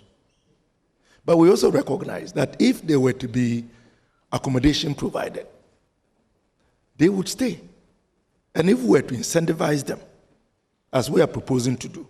So when you agree to take up a posting in an underserved or rural community, the state provides you with accommodation, and then you get your salary plus 20%. It would make a difference where I come from. The issue of furniture shortage. We have forest, albeit we are destroying it through illegal mining, as we are also destroying and polluting our water bodies, which even then goes back as to whether we are training ourselves to be able to address our challenges and to add value. We could enter into a partnership with the carpentry and furniture industry, where they can provide furniture to supply the about 1.3 million people who have no access to furniture. The issue of books, I think, is an example of government failure. Because when you introduce a new curriculum, almost 6 years down the line, and you've only procured and supplied about 65% of required textbooks, that cannot be excused, because the state must invest in education. We must prioritize education. Unfortunately, if you look at the figures, funding for basic education has been dwindling. Secondary education has been respectable, but even so, we still contend with the challenges that you and I know. Tertiary education is a bit stagnant. So if I had my will, the bulk of education sector funding should go to basic education, because that is where it all begins. I mean, Winston, you know that many of our public basic schools do not have facilities for early childhood education. They don't. But research has shown that it is important between the ages of 3 and 5, where they are introduced to a formal structure, they encounter a structured system, they get to grow in terms of their social skills. It helps. But we are not doing all of that. So these are some of the solutions that I would propose. The state needs to invest more in public basic education. Okay. Dr. Petty, finally, having talked about all the challenges, what do you say we should do? I think the first thing that we need to start doing is to recognize that there are issues in the system which we need to address. In terms of TVET, where my expertise is, I think that we need to see how we can change the way we train our students to become more productive, and the teachers to be more adapted to the way they teach, and to also look at real life situations. I think that is one of the important things we need to be doing. I also want to suggest that there is very little research into TVET, academic research into TVET. For example, we need empirical evidence to understand, for example, the programs that we are running in our institutions, are they really relevant to the economy? Research will tell us, and research will inform policy. And if we do research into TVET, we'll also begin to understand whether we are getting value for money. Training efficiency. We are putting a lot of money into TVET. Are we evaluating the output? We are concentrating a lot on inputs, investing in infrastructure, equipment, and so on. But what is the output? The money that we are spending, are we seeing it on the ground, in our lives, in the economy, in the area of industrialization? Because if we don't have research, we'll continue teaching students how to do things like they did 50 years ago. I understand in some institutions, people are still being taught how to make locks and keys, when these days you have smart cards that open doors. So we need to really do some research and see exactly where we should put our money. And that, I think, is one of the things that is missing. Research into the needs of the future. We are talking about 4th Industrial Revolution and the 5th Industrial Revolution. Where are our students in this new paradigm that we are experiencing? The whole new concept of education and training has changed. So we need to begin to do research to be able to identify the needs, the true needs, and how to place our students in the new world of work, which is digital. And that is one point which you need to understand, that every occupation, whether you are a plumber, you are in the catering industry, whatever you are doing, you need to have some digital skills, basic digital skills, for which perhaps you can learn to go to the internet to discover new trends, for example. You need to have digital skills to be able to have a database of your clients and customers, to manage them. You need to be financially and digitally illiterate. So our curriculum has to be digitalized. It's not only digitalization in all these areas we've been talking about, but we need digitalization of the training curriculum as well. It's very important because the world of work today is digital. Okay. Thank you very much, Dr. Apeti. Anis, you have the final take. Yes, I do. Now, check this. I came from Singapore in July, and that reminded me of the trip to Ghana by Lee Kuan Yew in February 1964. You know, they had just achieved their own independence from Malaysia, and he was in Africa trying to find people of like minds that he could work with. Now, when he came here, one of the first things that he noticed was that in Ghana, we are using our best brains to study Latin and Greek. He said, my goodness, this is an agricultural country. And instead of focusing on what comes to you naturally, in terms of a natural environment that you've been bestowed with, why are you wasting your mind and brain studying Latin and Greek? Now, he came to mind when, as a result of the war in Ukraine, we said our city has lost value because we are looking for them to supply wheat for us. I mean, do you see how sometimes we don't have to depend too much on research? The things that we need to do are clear as crystal. Now, how on earth do we have to depend on others to produce rice for us? Now, another trip that I mean, what I'm saying, the examples are all around us. And another example that I made to Bali, where you go to a restaurant, and right next door to a restaurant, they are growing rice right on the side. So that whatever that they are feeding you with, they are growing it right there. And for the kind of climate that we have in this country, why are we not beginning to focus on those things? So that was the first inflection point. That here is an agricultural country, but we are using our best brains to study things that do not matter to us. We are not Latinos, we are not Greeks, so why are we wasting our time doing those things? We are not doing that now, but we are doing things that are similar. That was the first inflection point. The second inflection point is what you just mentioned. We live in a digital era, but our teachers are analog. Administrators, our politicians, a whole bunch of them, they are all analog. So what do you expect from them?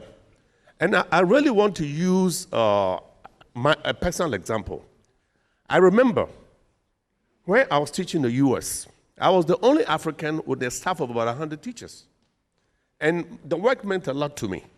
And thank God, Steve Jobs and Bill Gates produced the first desktop computer.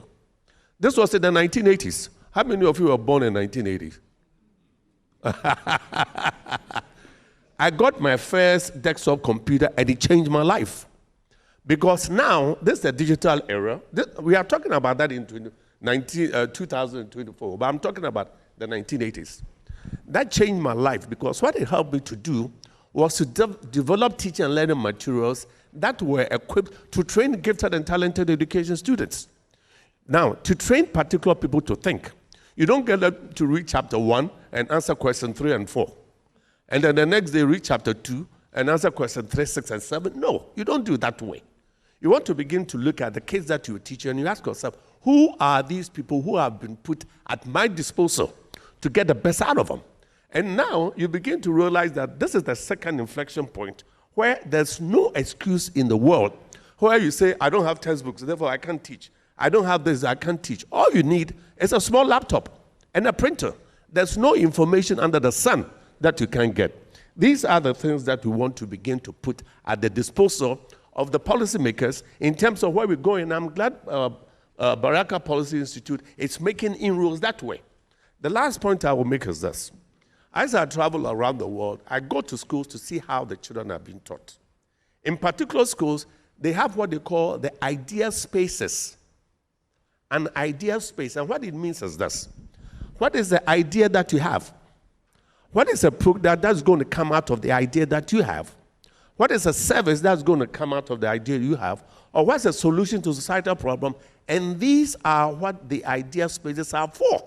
So that right from the get, in addition to studying English and math and science, you are now looking at your own idea. And it doesn't matter what age you are.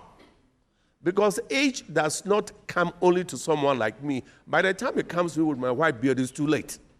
We want to start with the young people. So these are the things that you have to do throughout the GATE Institute. And the first thing you have to understand, and this is a cultural matter, and I want us to pay attention to it, that we tend to respect the young people who teach. We don't talk with them. We talk to them. We scold them. We tell them all the things they should not be doing, but we need to have a conversation with them. One of the first things that I started doing in 1995 is to stop teachers from whipping the children. Why do we whip the children? Because that's the only kind of behavior motivation that we know. You don't want to do that. I don't whip my kids. What you do is that you get into a conversation with them because they need to participate in every decision that affects them. If, for example, you're a parent and you're going to paint your house, bring the kids in. What do you think? Basic things, you know? But this business of scolding and abuse, and I'm saying abuse because the way we were taught in class 1, 2 times 2, 3 times 3, and you say 6, tread a pint in your head. You know, that has to stop. You know, if you ask a kid, now pay attention to this now. If you ask a kid 3 times 3, and the kid says 6, it's not a problem of the student, it's a problem of the teacher. It's a sort of formative assessment that this multiplication and division that you be teaching me, I don't understand it. So let's find another way to do it. So all I'm saying is this. The mindset to raise a certain crop of great thinkers in this country has to start. And that's what I'm telling you, that I've taught all kinds of nationalities. The cognitive ability of our young kids, those kids that you see on the street peddling toothpicks and the rest of it, is no different from the cognitive ability of a kid that you see anywhere in the world. Is how were they raised? What sort of processing, what did they have? What is the kind of respect that would be bestowed on these young people to see that they are important?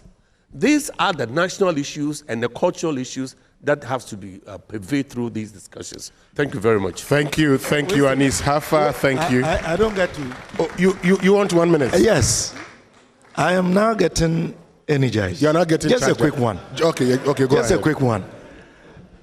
Just thinking about what the two of them have said, I am beginning to think that we need to begin introducing our children to STEM, coding, digital literacy, TVET, at a much earlier level than currently is. Because whether we like it or not, this is the wave of the future. And as he said, we are not going to wait to have white beards. It will be too late. So why don't we start this at the basic school level rather than what is currently the practice of beginning this mostly at the secondary school level. And I think that that is something that we ought to be thinking about. Thank you. Exactly. And I was just told that recently we're going to be launching a STEM academy, which from kindergarten to secondary school in East Legon. And so, as you are indicating, when you get into that institution, you're being taught all of these things. And I tell you one thing, if you engage the young ones, the people we say they are very young these days, the ideas they have and the questions they ask you, you ask yourself, where have I been or where did I grow up? Because they have ideas that you never thought of when you're growing up and you've never imagined even in your old age. Thank you once again, Anis Hafa. Thank you, Dr. George Apeti, and thank you, Dr. Clement Apak. Before we get to the open forum, I'd invite Dr. Adam. He has some acknowledgements, and then we'll give all of you a chance to contribute to the discussion, or maybe if you have a question, then you ask. But I'd like to hear more contributions from you. Thank you very much. It's important we acknowledge some few people here. We are all very important dignitaries, but it's important we do some few ones. Professor Inusa Salifo is the head of adult education and human resource studies, University of Ghana. Prof. Inusa, can you see you, please? Thank you very much. We also have Imam Hussein, who is an imam, one of the imam in Medina. Imam Hussein, thank you very much. We have from the GES Ayawaso North Directorate, Mr. Emmanuel Kofi Techi. We have from GLIS, the headmaster of Ghana Lebanon Islamic Secondary School, Mr. Smaila Mohammed. We have Sheikh Suleiman Muzu, Western Regional Imam of Al Sunnah. We have from the Catholic Education Unit, Mr. Francis Batajo. Also from the Catholic Education Unit, Mr. Samuel Boating. The CEO of Zakat and Sadaqah Transfer, Mr. B.A. Adam. Greater Accra Regional Office of GES, Ghana Education Service, Mr. Ebenezer Akpobi. From the Ministry of Education, Madame Afebia Boating. From the GES, you can see the GES are well represented. Ghana Education Service, Mr. Al-Hassan Muhammad Amin. From the NDC head office, oh, it's good you are here to support Honorable Apak. Honorable Apak, okay, yes, for voting. Yes, we appreciate. Maybe I should give to moderator, you want to say something before he leaves? Okay, all right. Thank you very much. Can we show him a round of applause as he leaves? Yes. He's going to vote. Otherwise, he will shut them and was one. Thank you, Honorable Apak. So we have Mr. Kwame Zu. He is at the Interparty and Civil Society Unit of the National Democratic Congress. Thank you for coming. Can we see him? All right. Oh, okay, Mr. Thank you very much. From the Sane Institute, Dr. Matthew Cabral. Thank you, Head of Research, Sane Institute. We have the President of Lakeside University College, Dr. Mohammed Sani Abdullahi. Thank you very much for coming. We have also a lecturer from the Lakeside University, Dr. Justice Salifu. We have from the GES, Mr. Ni Okai Samuel. From the Ahmadiyya Muslim Education Unit, Madam Hassana Dumbia. Also from the Ministry of Education, Mr. Benjamin Esando. And from Japan Motors, the Human Resource Manager, Madam Sewa Okoto. We have the Director of Ghana Lebanon Secondary School, Mr. Bala Sad. And then we have Dr. Lawyer Abdul Basit, who is Senior Lecturer at the University of Ghana and also a member of BPI. Professor Osei Eje is the Dean of School of Applied Sciences at Accra Tenka University.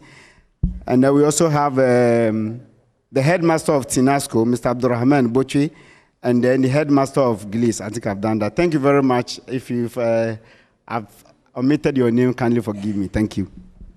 Oh, okay. The Honorable Minister is here. Can we show the Honorable Minister a round of applause?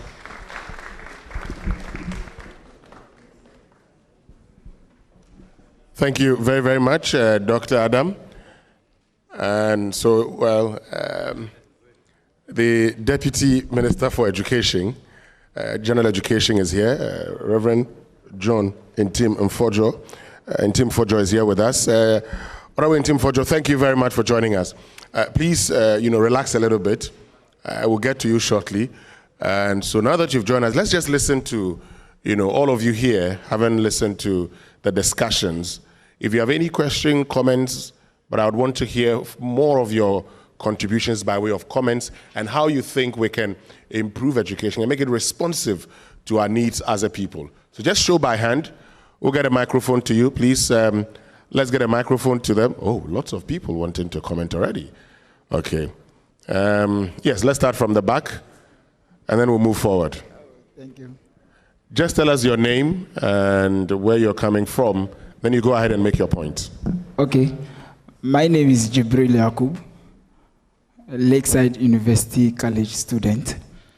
My question is, or I go this way. We studied economics at school, and we know what the opportunity cost means. We can also list priorities. We have a lot of problems in Africa, precisely Ghana, but which one do we think we are going to tackle at the moment? And what problem do we have at hand to tackle at the moment? And what students are we producing to control those problems at the time? Thank you very much. There's another hand here.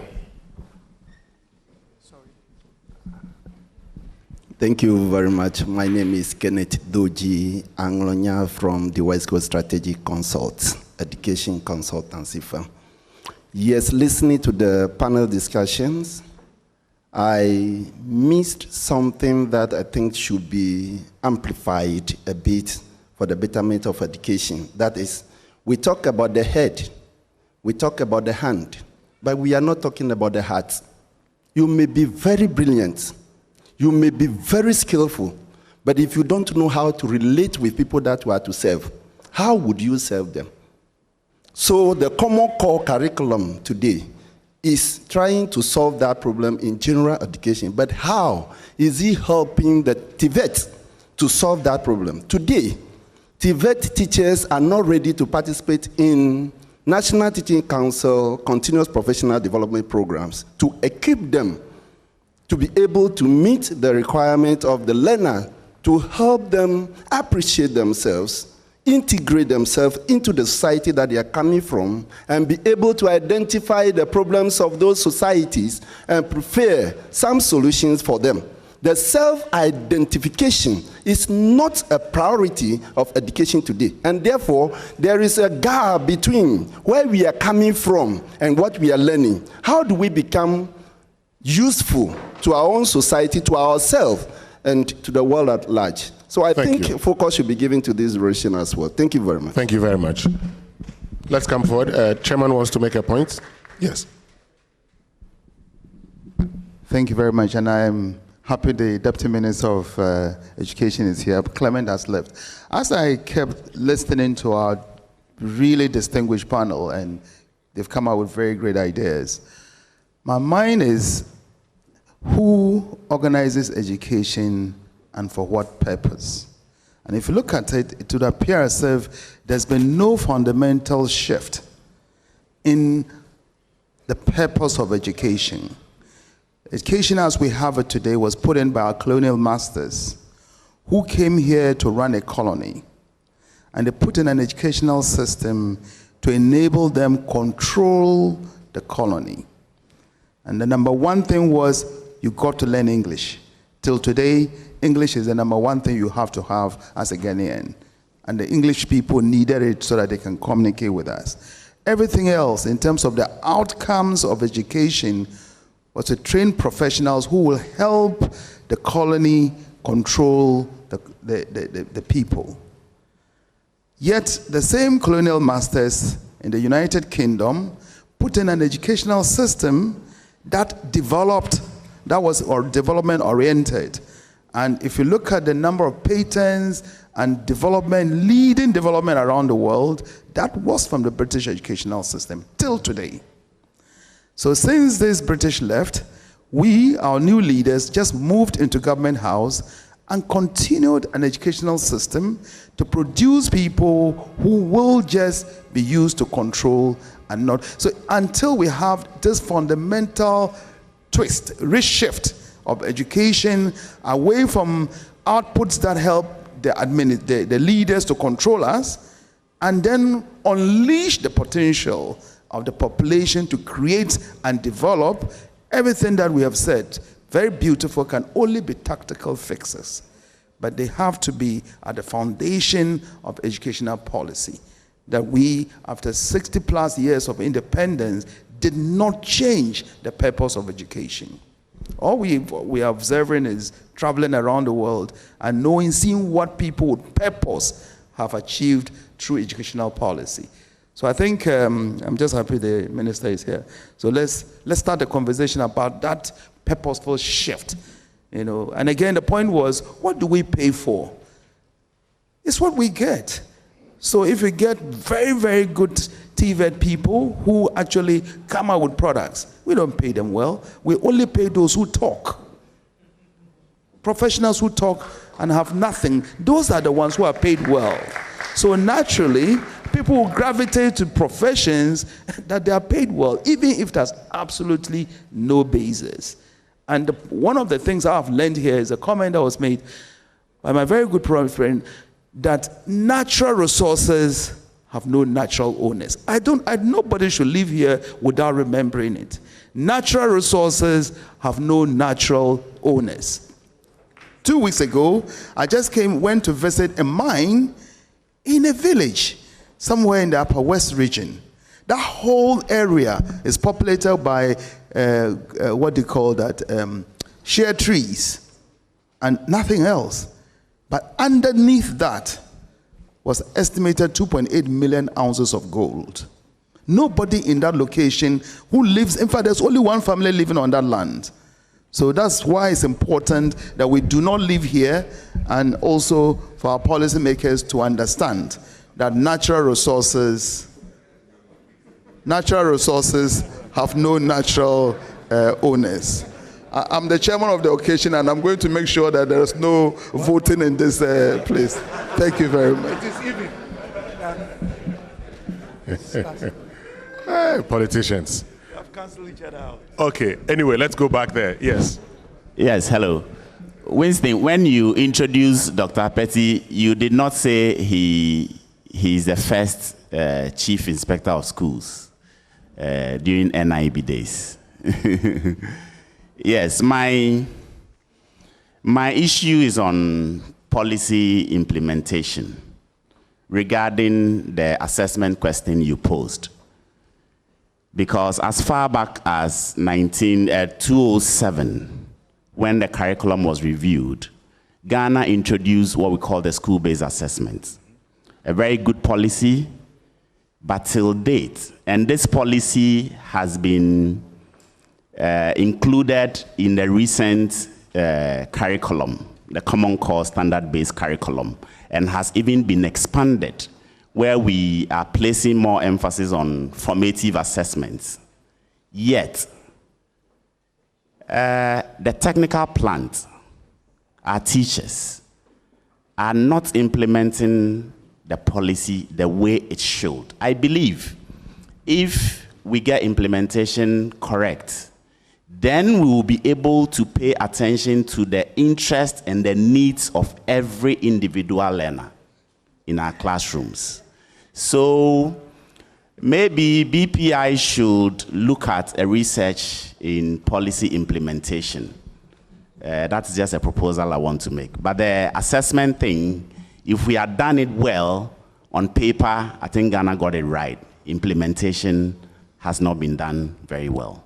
All right. Thank you very, very much. Okay, so let's get to, there's a hand there, then we get to the front here. Yeah, thank you.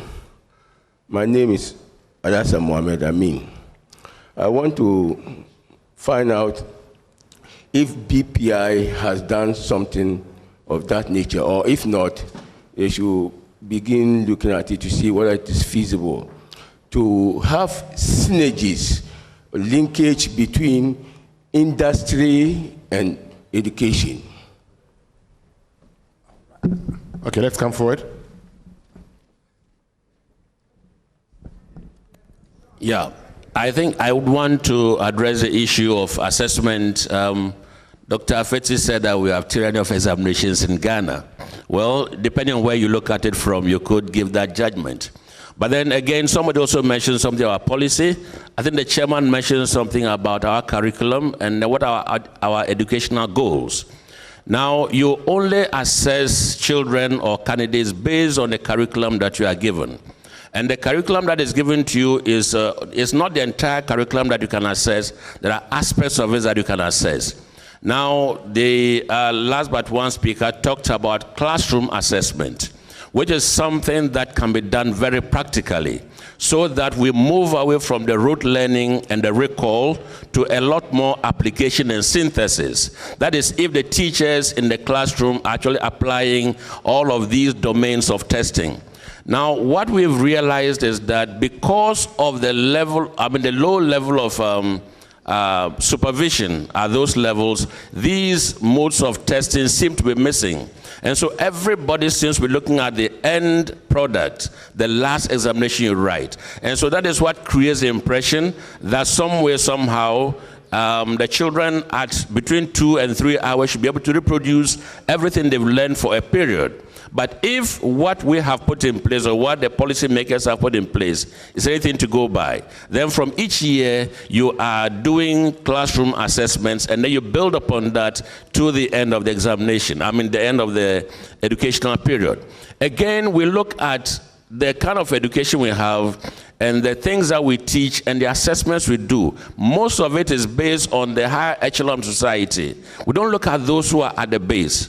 For example, when you go to Nigeria, our counterparts over there are, examining people in plumbing, hairdo,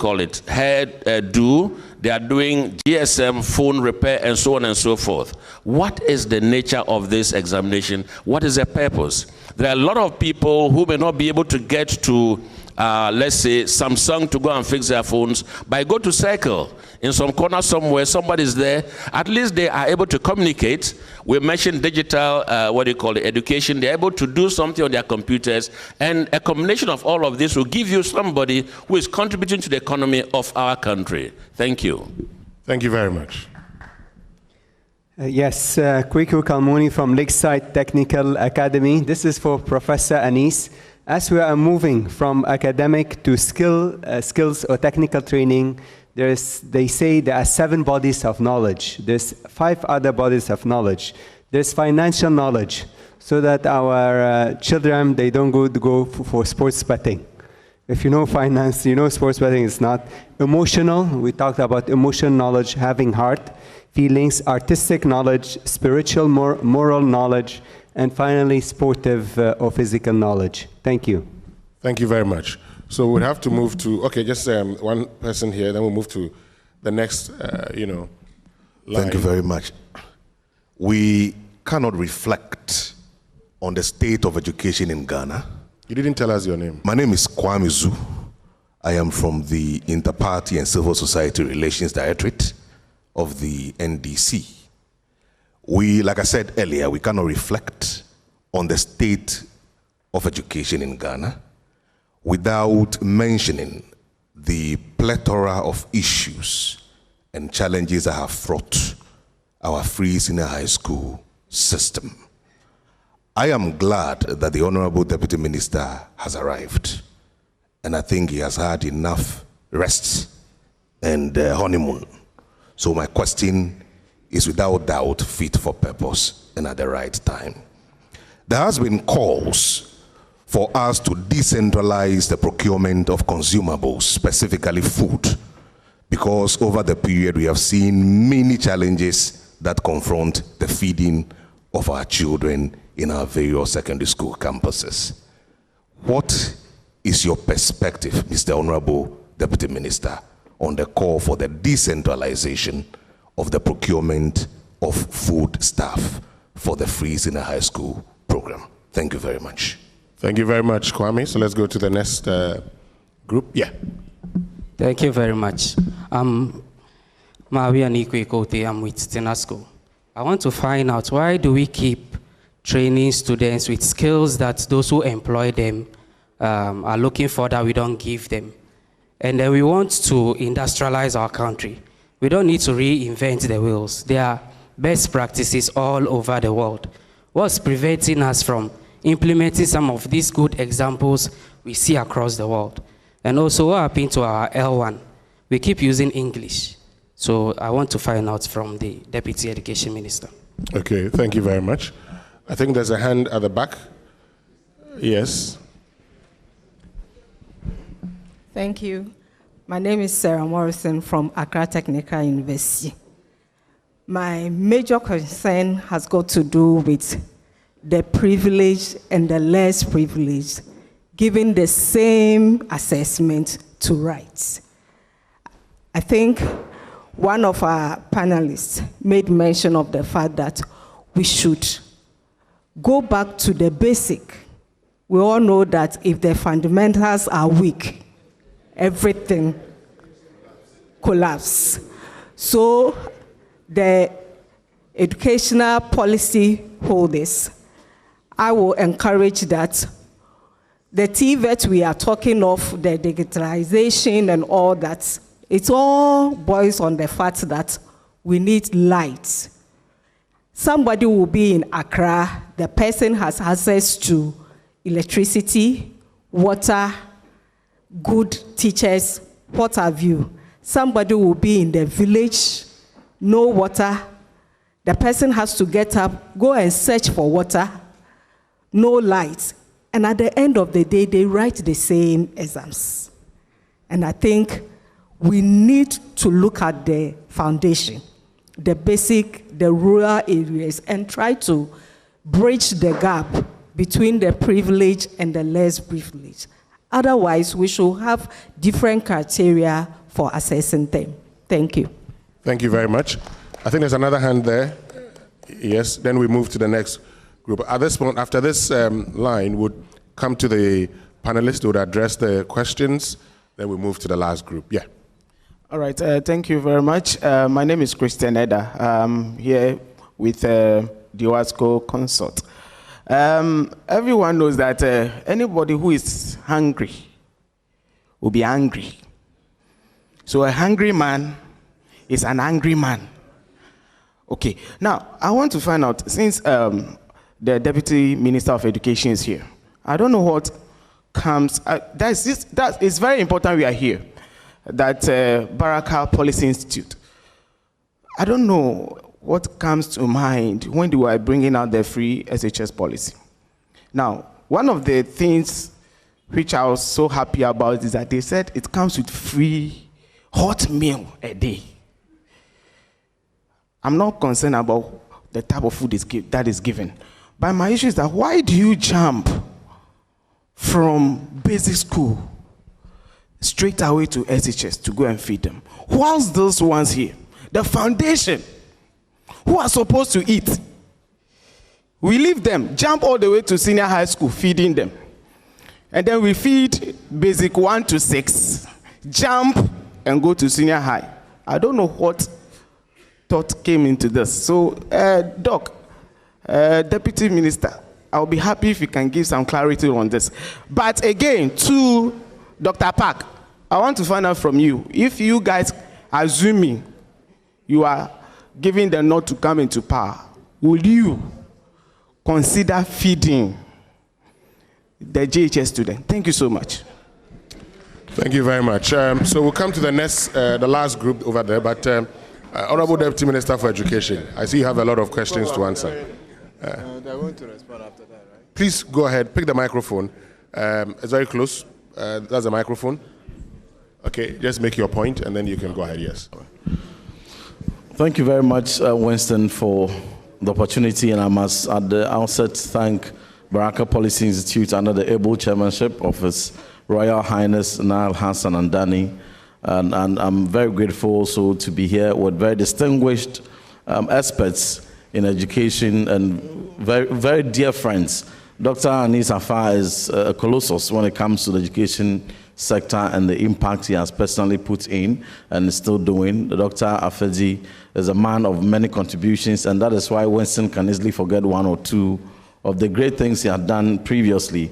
He's one that is versed in policies, particularly pertaining to TVET, and my own dear friend and respected colleague, Honorable Dr. Park, who is the ranking member for education. We've worked closely, and all distinguished guests. I'm excited to be here at this forum, and humbly, I would like to apologize for late attendance.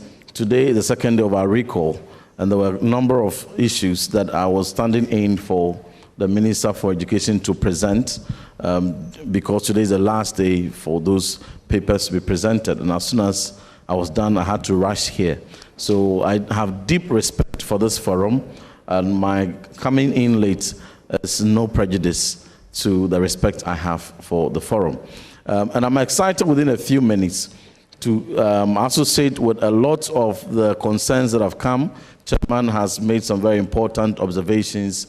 Every speaker who spoke also has given some very tenable suggestions, which I have taken all into very good consideration. I may not be able to respond to each and every one, but I would want to assure you that all these are fantastic suggestions together with what my panelists had earlier given. And sense of such dialogue, to be able to dialogue and to be able to pick up some important areas that must have implications for policy inclusion, and to be able to even occasion certain reviews in certain aspects programs that we are implementing. At the end of the day, we as a country have Ghana education system. We may have MPP manifesto, we may have NDC manifesto or NDC youth manifesto, CPP manifesto, but all these notwithstanding, what we have at the end of the day is Ghana education system. It is that system all of us make it robust, that all of us want to ensure that is of integrity, it is responsive to the 21st century needs, and it empowers the critical mass of our population with the skills needed to be to make a difference here at home and also abroad, given that we are in a global dispensation. And that is the dialogue. I want to view the dialogue as which party did better and which party is promising better. But as a country, together, there may be some flaws we can easily identify in various sectors, particularly in the education sector. We may not have been where we want to be, but give ourselves 2 decades ago, 3 decades ago, we have come very, very far. We've made remarkable strides, serious strides in our education system, and it is a place that I always appeal that if there's any possibility of reinforcing it from politicization, it will do us a lot of good. As a country, we have data to suggest that contrary to World Bank's projection that in sub-Saharan Africa, if you take 10 children at the age of 10 and you tested them, only 1 will be able to read at grade level, only 1. When we did assessment here in Ghana, nearly 6 out of 10 children at the age of 10 are able to read. So that defies the norm or the data that characterizes reading ability or learning poverty prevalence in the sub-region. In 2015, when early grade reading assessment was conducted in this country, 2% of pupils at P2 were able to read at grade level. A number of interventions were started from 2015, 2016, 2017, on and on till now.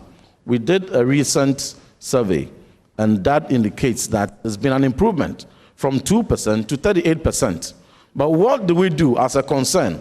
It's not to any particular political party's credit, but what do we do so that in the next 5 years, we do not get back to 2% of people's reading at P2? We jump from 38% to minimum 98% of people's reading by the age of 8 or 10. And I've heard concerns about L1, L2, and the transition, concerns about it. The language policy is that for the first 3 years, the learner ought to be taught in their mother tongue. Then we transition by the 3rd grade. But the struggle has been the transition and even the quality of the mother tongue literacy, quality of literacy even within the mother tongue. So one of the programs that we did together with support of USAID was the early grade reading program, Transition to English Plus. We had about 11 approved local languages, textbooks printed, with teachers trained in phonics-based approaches. So across the country, how should learners be taught in Dagbani, in Fanti, in Nzima, in Twi, in Ewe, so that by the 3rd year, they transition to English. It is a fantastic policy. Of course, you would have challenges in urban areas where you may have difficulty identifying one particular mother tongue, and then you may have to adopt the playground language. But we've had massive strides. We needed to be able to change the curriculum to ensure that it responds to the 21st century and responds to the concerns raised by the Venerable Chairman, so that we are training people that have the orientation within our context and not reading textbooks, history books that tell us more about the geography and the history of Europe than the history of Afajato and our own key features. And that has gone into the curriculum reform, right from early grade all the way to secondary. Experts have touted the reform and the curriculum we are implementing as one of the best in Africa, next to South Africa's curriculum.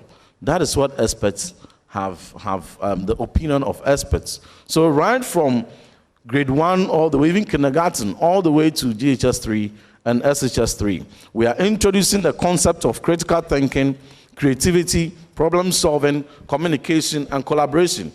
And we are hoping that with these 21st century competencies being introduced to our young learners, we will be able in the medium to long term do away with rote learning and chew and pour, so that we rather innovate our way out of poverty than to be assessed on who remembers the best or who is able to reproduce the notes given by their teachers.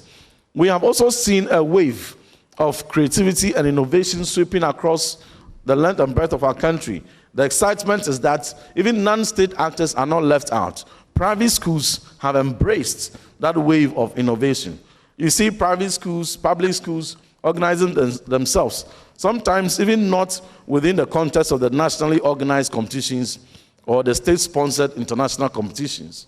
We know about Manfred Girls going to win global robotics competition. We know about Prempeh College, but we also know about private schools who also fund themselves and go for global robotics competitions. And Dr. Anis Afan has led a number of delegations within the private sector. They've gone to Indonesia and other places, won Olympiads.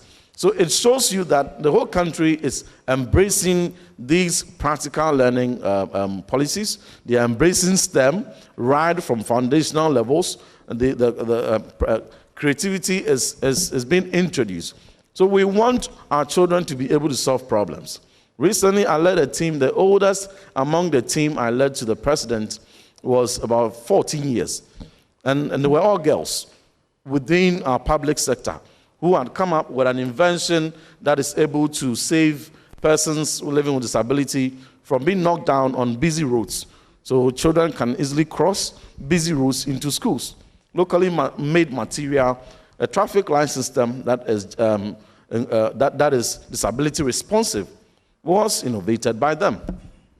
We have children now in this country who are inventing unmanned boats. In Efiakobi Girls, for instance, there are great things happening around our schools. Okay. Sometimes the media may not showcase much of the great things our teachers are doing, and they'll be very quick to point out the schools under trees. Yes, we have to eradicate them.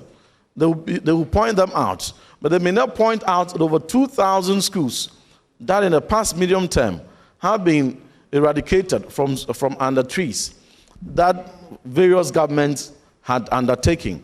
And so the conversation about free SHS, for instance, is one that has to be dispassionately discussed. Now in this country, in 2015, if you visited any of our high schools, you would realize that wherever you found 100 boys, only 68 girls will be found. Today, you enter our high schools, wherever you find 100 boys, you find 100 girls. That aside, we've been able to ensure that enrollment has doubled from 830,000 students to 1.48 million. Definitely, you would definitely have some congestions in a way in one school or the other. And that is where the issue of double track came in, to ensure that the same facilities that are available today, that are able to accommodate comfortably 830,000 students, how do we plan such that that same facility can accommodate 1.2 million students in a way that no child will have to be sacrificed on the altar of no space in schools? But by so doing, also ensure that whatever means legal, you ensure that Get Fund is restructured to be able to have funding to build schools today enough to accommodate the increasing number of schools that would have taken us 10 years to build. Why don't we build them today so that we can have space for everyone? And usually when there are issues with equity, issues with access and barriers, it is the child of the poor that suffers. And from my rural poverty background, a poor boy from Asinkrua, one of the most remote part of central region, and narrowly escaping poverty and narrowly escaping, the opportunity not only to be in the farms, but to access secondary education in our same house secondary school. It is important that when we get opportunity, if there's anything we can do to remove barriers, systemic barriers, economic barriers, we do so. Now our friends are introducing a very interesting debate. They are saying, look, we want to even want to pay fees for tertiary students for first year. Now they are getting on board the conversation of removing access and ensuring that the child of the poor and the child of the rich all have access to quality education. Now, again, whenever anyone thinks that quality education will be on the decline because numbers are increasing, data is there to show. I have an officer from WAEC, and I will tell you, For the past 3 years, the performance of our Ghanaian candidates, NDC children, MPP children, Ghanaian children, have been so creditable and better than all the other countries within WAEC, Nigeria, Gambia, Sierra Leone. As a matter of record, 2023 WAEC report indicates that the top 3 prizes of WAEC West Africa were won by Ghanaian students. So our teachers are doing some great things. There may be pockets of reports you may hear, but the data indicates that outcomes are increasing. Why are outcomes increasing? Because their textbooks are procured for them. Because they don't have to worry about a hot meal. I have sat in classroom in a rural Ghana with students who could not, I had nothing in my chalk box, for instance. Okay. I'll be landing on this. Yes, land on it so that we can get to the next batch of questions. And I had nothing in my chalk box. But if I have a free meal and I have free textbooks, and my teachers have been paid intervention monies and intervention allowances such that extra tuition is given to all of us, and not those who are rich will be able to afford some extra classes. All of us will be able to do well. Now, TVET is the last point I'll land on. Gone are the days where TVET was the pathway misperceived for those that were not considered the best and brightest. Today, we are seeing our TVET institutions filling up in enrollment because a lot of retooling has gone in. A lot of campaign has gone in. Now parents are bringing in the best and the brightest into TVET. And the enrollment is increasing because now everyone sees it attractive. And quite apart from the fact that we have the traditional TVET high schools, there's also apprenticeship training that has trained more than 23,000 master craftsmen and other forms of skills. Ghana is a low-skill economy.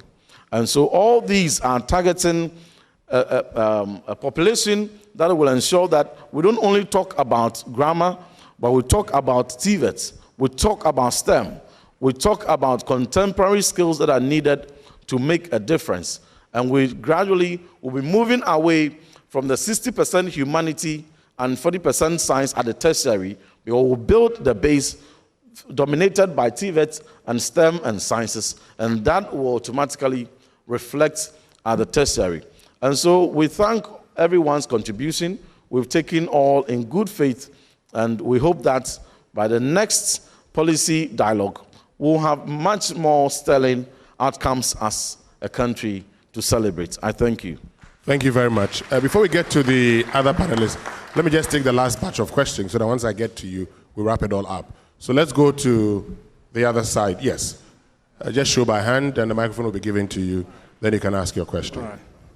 Yes, please go ahead. Thank you so much. I am Haruna Mohammed from Zongo Development Fund. Actually, Baraka Policy Institute, in collaboration with IEU, have really supported our operations over the years. Anytime we request for data on schools within the Zongos and their challenges and other policy issues, they have always supported us, and we acknowledge that effort. We hope to work to improve that. With respect to education, Zongo Development Fund have implemented a number of programs on education, initially focusing on basic education, basically on infrastructure. But in recent times, what we have seen is that looking at our environment, the real issue is, there are a number of issues though. You look at how do you transition people or students from work, from school to work easily and quickly. Because if you look at the education structure in Ghana, you need to get to tertiary education before you have a qualification certificate to be able to go into work. Yet, they mature much earlier, and at secondary school, they should be able to work whilst getting themselves through tertiary school. And what we also see is that there is a lot of dropouts, and they go into informal artisanal trainings and become informal craftsmen. If you need to really make Ghana competitive in the shortest possible time, we have to find a way to deal at these two ends. how do you get those who left formal school into the informal sector back to the formal sector through rapid certification pathways? So to the experts on the high table, my question is, in your observation across the world, what frameworks, what have worked with respect to taking somebody with that our local context who couldn't go to, because of fees issues, couldn't go to secondary education, and he had to drop off and go and learn carpentry. But with that level of qualification, his work is unsafe. He might not have pension, and he's working on his own. So how do you, when you, there is a need to take him back into the formal sector, how do you do that such that you can do it rapidly whilst the educational system recognizes the person's informal learning? The other thing is that at secondary school... Please, let's make it brief so that others can also... At secondary school... So, brother, please, let's go to the next person. Because a lot of people want to ask questions. One man cannot ask all the questions. So please, let's be brief. Thank you so much, BPI. Thank you so much, the organizers of the event and the panelists. My name is Bala Saad from Ghana Lebanon Islamic School. My question goes to both representatives of the political parties, that is the Deputy Minister and Dr. Apak. I think your education policies are largely discriminatory, that is against the private sector. If you look at the free SHS, the Deputy Minister has rightly mentioned or has touted access. There is too much access into the free senior high school. Don't you think that access that you have for the public sector has gone against the private sector? What do you think about the private sector? Because everything has to do with the public sector. And the owners of the private sectors are also Ghanaians. They pay taxes. They do everything that others in the public sector also do. What do you think about that? Don't you think that the nature of your free SHS policy has a serious effect on the, or indictment on the private sector? And then Dr. Apak, with you, your policy, the NDC policy, is also talking about making the first year of the tertiary institution free. I believe that is the public sector. What do you also think about the private sector? That is the private universities. What do you think about them too? Thank you. All right, thank you. Thank you very much. My name is Jonas Amedru from GES, Ghana Education Service, specifically Tema West. Yeah, my question goes to Dr. Afeti. I know him very well by that because I taught a daughter in class 5 Kabori School, 1996. But he has never met me before. He mentioned informal sector. And I thought of it to be the best way because JSS failed us because we didn't include the informal sector into the system. Because when the JSS came, we were lacking infrastructure and personnel. And we think the government could take it on alone. So they started teaching them how to draw, maybe a chisel, ruler, and those things didn't benefit them. Instead of them maybe relating to the private sector, incorporating them so that they can use them and equip the private sector and use them so that it will be the benefit of JSS. I think they didn't do it. And the TVET is also coming. So anytime I hear of TVETs, I begin to panic. Now, our major problem in this country is our artisans. The major problem we have now in this country, our artisan. Take your car to a fitter. If you don't stay there to look at him very well, he will damage the car even for you. Yes, I've experienced a lot. And now even call a carpenter, a mason, a plumber to come to your house and work. If you don't stay there to look at what he's doing, you only do something haphazardly and leave, and you pay him and you get more problems. Okay. So how are we going to incorporate them into the system so that we can train them also? Because if you go to them now, as for what is happening here, they have no knowledge about it. Okay. TVET, whatever it is, they have no knowledge. They are just there. And I tell them, a time will come, most of you will be out of business because electric cars are coming and you are still thinking of. So my question is, how are we incorporating them into the system? Thank you. Thank you so much for the opportunity. Please, my name is Mohammed Akbar Hussein from the University of Professional Studies, Accra. Please, our honorable panelists made mention of introducing digital education right from primary level. I'm an IT student, and back in school, when we have examinations, we write the codes on paper. And sometimes I wonder how the lecturers are able to identify errors from the paper, because at a point, you can even code on the computer, everything will look right, until you run the code on the computer before you identify some errors on it. So if we are going to introduce the digital education right from the primary level, is it going to be similar to what we have in our universities, or we are going to modernize it? Thank you so much. Thank you. Okay, I think that's the final one. Yeah. All right, thank you. I'm Waris Maraja from Lakeside University College, Ghana. And my question is, what drives entrepreneurial success? Is it formal education or real life experience? And secondly, I've realized that about 70% students learn because of examination. And when they are done with the examination, that's all. We don't learn again. So how are we going to combat this problem to, solve some of the problems in this hostile world? Thank you. Thank you very much. Let's get to the panelists. And after they address the questions, if there's still time, we'll come back and pick more questions. Please bear with us. So let me start off with you, Anis Hafa. There were a lot of questions that were directed to you. Address them before I get to the politicians. let me tell you this. I picked about 20 questions right here. I'm sure some of them are very similar. Right, yes. Which is good because we want to hear from everybody. Sure. Now, there's a question that came to me from this end about university students being paid something for the first year. Good. Now, that's a wrong question to me. That's for you because you're going to do politics for that. Okay, hold on. But let me tell you how I was educated at the university level. I went to a state university in Los Angeles. And let me tell you this. I was working in order to pay for my school fees. Are you with me? So let's look at the dynamics of how we can improve university education in this country.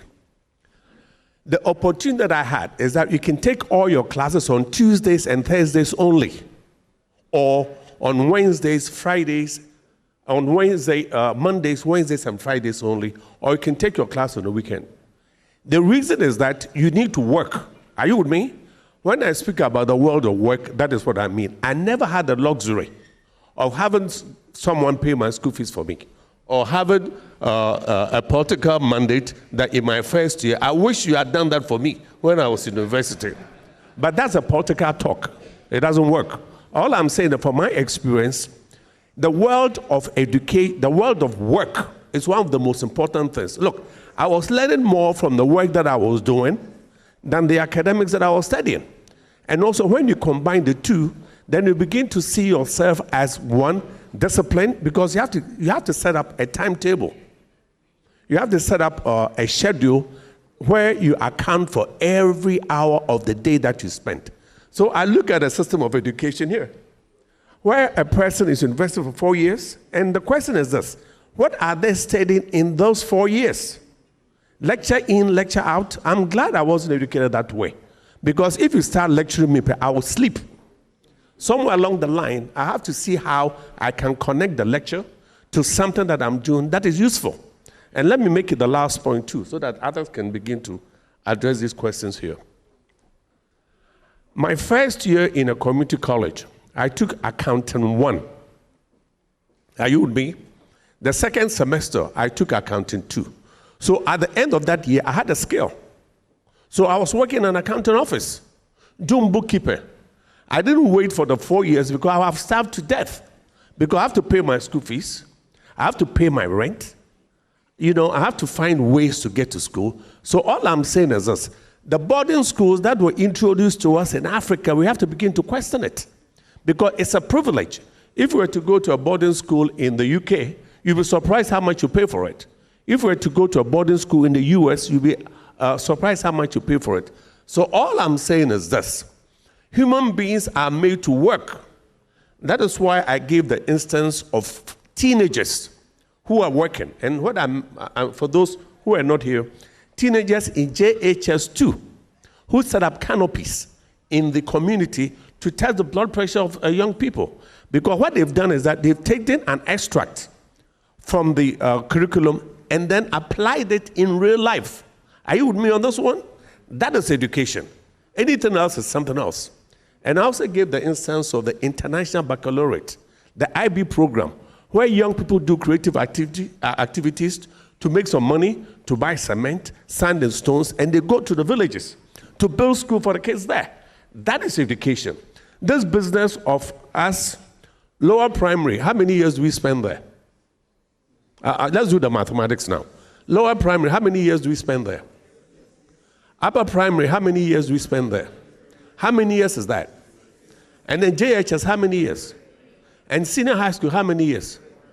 And then we add 4 years of university, how many years is that? Doing what? Sitting behind a desk copying notes? That is the worst thing that we can do to young people in this country. Thank you. Thank you very much. Dr. Petty, that was a question for you. Yes, let me address the issue of informal training, because that is an area which is outside the normal public school system, but which is very important in this country. You know, when you want a plumber, when you want an electrician, it is the informal sector people who come to you first, and not those from the public sector. So it's important for us to begin to see how we can strengthen informal sector training. I know that there has been some work in the past by the Council for TVET, or the Commission for TVET, trying to see how national apprenticeship programs can be rolled out involving master craftspersons and young people. This is work in progress. But what is important and which is missing is the continuum of skills. You know, skills starts from apprenticeships level, vocational schools, technical schools, all the way to the technical universities. These linkages have to be strengthened. For example, in the traditional apprenticeship system, we need to infuse technology into it. Who can do that? We don't have to wait for government to do that. Technical universities can go into the informal economy and see how they can help them acquire the technology that can improve upon their trades and occupational areas.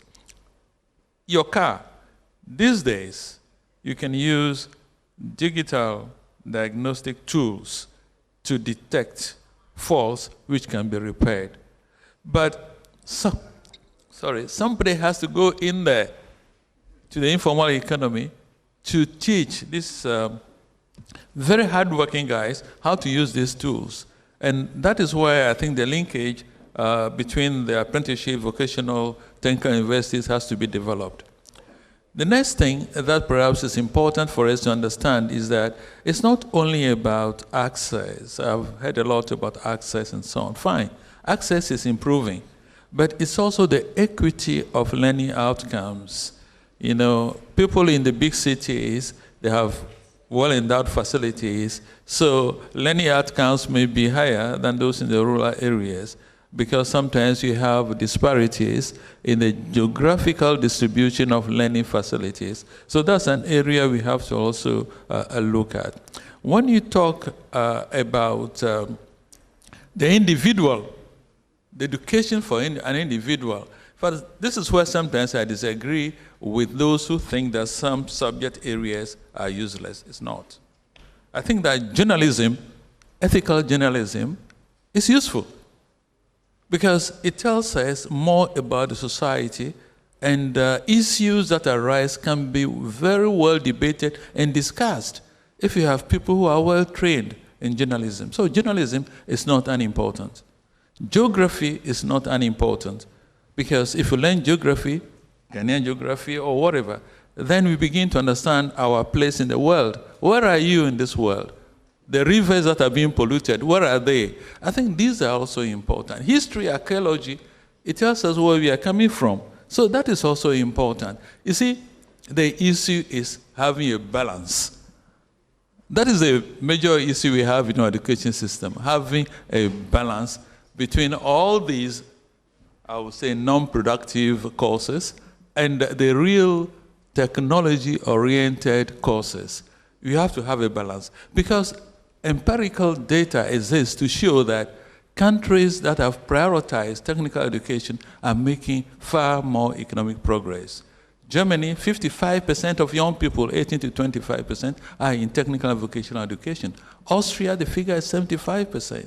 Finland, same. Brazil is coming up, 25%. And of course, China, even university students are now converting to technical schools to be able to learn trades and so on. Ghana, it used to be 3.5% of our young people in TVET. Now it's about 10% because of the free TVET. I think access is increasing, but quality is something we have to look at.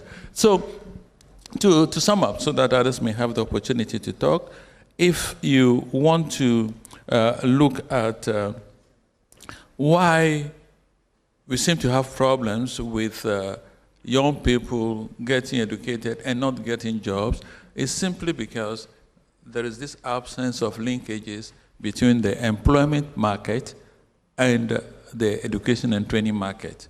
See, that linkage is very important. And we cannot execute that linkage without some government intervention. That's why I've been talking about incentives for enterprises. It's very important so they can thrive. They can then be able to expand their services, grow. And if that happens, then they will be interested in training young people in their places of work because they want to grow. They want to have more skilled people. So we cannot treat TVET in isolation. TVET must go with the economic environment.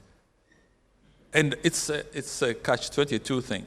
TVET helps to promote economic growth and industrialization. At the same time, employment market is important so that they too can then collaborate with the training institutions. That is the linkage which perhaps we need to strengthen. Winston. Thank you very much, Dr. Apeti. So I'm sure we can go to Honorable Intim Fojo, then we get to Honorable Dr. Apak. Yes. Thank you very much. It's good conversation about skills and ensuring that the teaming youth are trained in the kind of skills that make them productive in industry and also within society. That calls for radical reforms in our TVET policy. We've seen Commission for TVET undertaking sector skills bodies with various categories of skills with members from industry in various categories leading those sector skills committees. And so what we have started doing is that now the industry is telling us the kind of curriculum that must be put into the training of various trades. So whether the oil and gas sector, whether the manufacturing sector, each sector is now informing curriculum and telling us that these are the skills we need and these are the skills that tutors and trainers must be training. And this is what has been factored into the competency-based TVET qualification framework at various levels. But tackling on the informal sector, recently, together with the German government and the World Bank, strong support was given for Commission for TVET. We have launched training that is targeting 50,000 young people across the country. And so for those who may not be able to enroll in the formal TVET schools, there is that framework that is also available for them to upskill and to sharpen their skills in the various trades and to formalize it. So at the end of the day and at the end of the training, you may be able to gain employment.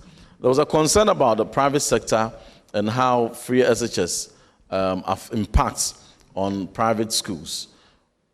A policy constitutional direction in this country, which is under implementation is that basic education must be made free, and then secondary education must also be made free. And then we started that. Various successive governments started that up until BEC. So here in Ghana, for a very long time, until the introduction of free SHS, anyone that opted for public education had it free. We have coexisted with the private sector in that level. So everyone going to a public school has their fees paid by government. Everyone going to private school is privately funded. And we've had no problem with the private sector in that. And I think it has always, what has conditioned that outcome has been, or the phenomenon has been, competitiveness. So we have seen the private schools actively competing with public schools. And in some communities, some private schools have even been the preferred to the public schools. We've also had situations where in low-cost private schools, if you do not support the proprietors, the schools may collapse. And in that enclave, no child may be able to have access education. And we have introduced support system for low-fee private schools. That support is currently even being supported by USAID within the northern zones of influence. I was on the field in Nanton recently. We've seen various private schools, how they are supported, how they are trained, and funding provided, capacity of their proprietors increase, such that those schools will thrive with so many other support. So our focus is not only on the public sector, but the focus is that public sector and non-state actors must both thrive. So that challenge seems to be projected by stakeholders when we engage them, particularly the National Association of Private Schools, that the private schools within the SHS levels seem not to be able to thrive within that competition. And that conversation is ongoing. Now, at the tertiary side, our approach, and everyone may be right depending on how you look at it, but our approach is that sustainably, how do you ensure that you remove the costs and systemic challenges that take people out of school, for instance, out of tertiary institutions? For instance, in 2016, gross tertiary enrollment ratio in this country was 16%. And until you're able to hit 40% gross tertiary enrollment ratio, you may not be able to meaningfully, translate your human capital into economic development. In Africa, apart from Mauritius, no other country has been able to go above 40%. Algeria, Egypt, and co. are doing very well in the late 30s. Ghana now, from 16 gross tertiary enrollment ratio 2015, we are now around 23%. Our strategic objective is to push it to 40% by 2030. But in so doing, certain accesses ought to be removed. One of those accesses was the no guarantor requirement in the Student Loan Trust Fund. We did a research. We engaged students from private schools, public tertiary institutions, and 6 out of 10 indicated that if you removed the guarantor requirement, they were willing to access financial support. And that subsequently was legislated, and we did the amendment, and we removed it. Now, the other question is, how do you administer such support at what stage, such that people that are in first year or post-secondary will be able to have that support to be able to even pay the admission fees, so that they may not be left out if they can only access it in second year. And that change has been mechanized within the framework of Student Loan Trust Fund, so that once the person is done with secondary, they will have the opportunity to apply, and then subject to an offer being made at the tertiary, they will be able to now access support, and then right from level 100 all the way to 400 sustainably. Okay. Those that need the genuine support are able to access and support it. If another person also comes and says, well, I'll pay the level 100 for you, it's a fantastic idea. But level 200, 300, 400, go back to the Student Loan Trust Fund. Okay. And then seek support. We are all saying similar things, but it depends on the approach. But one approach is saying that I would ensure that if you are going to access student loan trust fund from second year, third year, fourth year, and if that is your lifeline, then you might as well access it right at the beginning so that you can pay through and complete.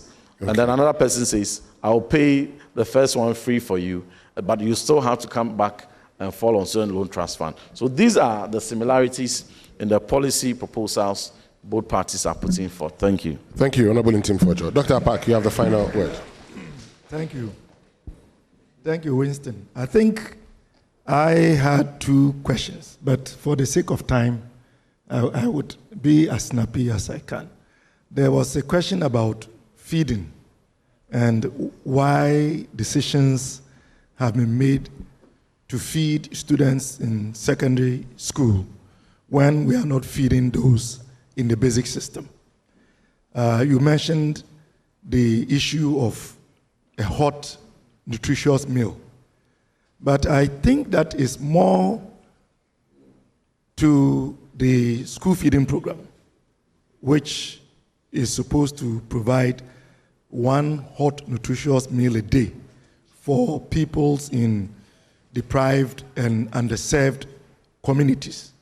And the purpose of the school feeding program, as you know, was to ensure that we had an increase in enrollment, because once rural underserved communities, who tend to be communities where poverty levels are high, have the assurance that when the peoples go to school, they will be fed, then the likelihood of the peoples being enrolled and retained is usually very high. And indeed, the data shows that the school feeding program has indeed increased enrollments and has brought about a high level of retention. But the problem continues to be whether the current arrangement, where the allocation is 1 CD 50 pesos per head per day, is sufficient in the current economic conditions to provide a hot, nutritious meal a day. To what? It has been increased to what? To 3 Ghana cedis. Yes, but okay, 3 Ghana cedis, but even so, how much is a bowl of kenkey?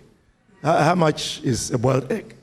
I mean, so it is something that is still not commensurate as far as current economic conditions are concerned. Ideally, yes, all students should be fed. But I think the reason why we feed those in the secondary school is because it is what we have inherited, the boarding school system. It has always been the case that students in secondary schools who tend to be in boarding houses are fed by the state. So if it is the case that we want to take another look at it and perhaps decide as a nation that we now have sufficient resources to feed our students from KG all the way to secondary school, that is a national conversation that we can have. But I don't think that I have the capacity to make any political promise or policy proposal that has not been made by my flag bearer and my party. So I cannot assure you that the future NDC government is going to feed students from KG to JHS3. I don't have the capacity to do that. Now, the issue of our proposal to take up the academic fee of first-year tertiary students going forward. You have sought to suggest that because we have not factored in the students who are likely to take up places in private tertiary institutions, it is discriminatory. You are entitled to your opinion, but policy decisions have to be made. Proposals have to be made. If along the line, as we have decided to do with regards to the secondary school system, it becomes an issue that will require a recalibration, it can be looked at. But for now, the position of the NDC is that students who gain admission into public tertiary institutions would have their academic fees absorbed by government through the student loan trust. It is not going to be the case that we are going to fiscally give them money to go and pay, or we are going to go and pay the university. They would be processed when they are admitted through the student loan trust, And instead of it being a loan for first years, it is going to become a grant. Okay. Then from second year going, we would have cut down on the allocations to the Office of Government Machinery or the Presidency, and we would have also decapped GET Fund because we expect to get a majority in Parliament. So that GET Fund, which is the primary source of funding for the Student Loan Trust, will be able to allocate reasonable and realistic quantities of money so that the students can then transition from the grant to taking the loans to further the rest of their education at the tertiary level. So the two proposals are not the same. Okay, Dr. Apak, thank you very much. Look, if I don't bring the program to an end, this is going to turn into a parliamentary debate. And that is not what I want to do here. So I know there are some of you who want to ask questions. Please bear with me. Please bear with me. We cannot take any more questions. And so let's give the panelists a round of applause. Thank you very much, Dr. Clement Apak. Thank you very much, Anis Hafa. Thank you very much, Dr. Apeti, and thank you also, Honorable Intim Fojo. Would now invite the President of BPI, Mr. Salem Kalmouni, to give us his closing remarks. Let's welcome him with a round of applause.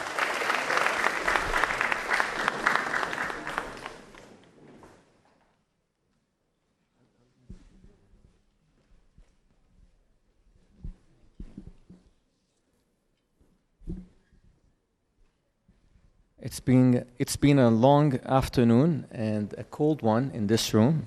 Please bear with me just 8 minutes and I'll be done.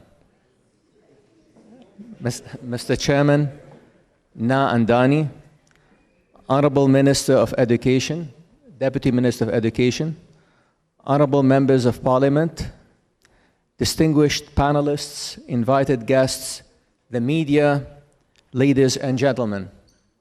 Our 10th annual public lecture, also marking the 10th anniversary today, is drawing to a close. I hope it has fulfilled its purpose of bringing education to the forefront of our public discourse. Education represents the largest expenditure in our national budget, surpassing healthcare, infrastructure, and fortunately, military spending. We invest tens of billions of cedis, employ over 250,000 teachers, and educate over 5.8 million students. Any mismanagement, however small, therefore represents a significant basis, a significant loss to our nation. To succeed as a country, we must place our best talent in leading the Ministry of Education and its associated agencies. Public debate on education policy deserves serious attention, and we hope this seminar or this lecture series has provided insights into how we can improve our national education policies. While education is BPI's primary focus, we are also concerned with other areas of social development. In any endeavor, there are best practices where we must do what we must do, and there are actions we must avoid to prevent self-harm. BPI has championed 2 such initiatives, both aimed at protecting our society. For what good is education if we squander our time and wealth on sports betting or damage our health through alcohol and drug abuse? These are issues that require urgent attention in Ghana. Number 1, a national alcohol legislation. BPI has worked tirelessly on this issue with some mixed success. In collaboration with the Ministry of Health, the WHO, and other stakeholders, we pushed for the adoption of the Ghana National Alcohol Policy, or NAP, which after 11 revisions was finally adopted by the Ministry of Health in 2017. Yeah. The NAP was intended as a foundation for a comprehensive Alcohol Act, or legislative instrument, LI. Unfortunately, here we are in 2024, 7 years later, and despite numerous revisions to the draft LI, we have yet to see the Alcohol Act passed by Parliament or the government. This delay is frustrating. We strongly urge the next government, regardless of party, to finalize this legislation for the benefit of the nation. Number 2, combating sports betting. Another area of concern for BPI is the unchecked promotion of gambling, particularly in the form of sports betting. Our research has shown that underage youth are increasingly falling prey to the lure of quick wealth.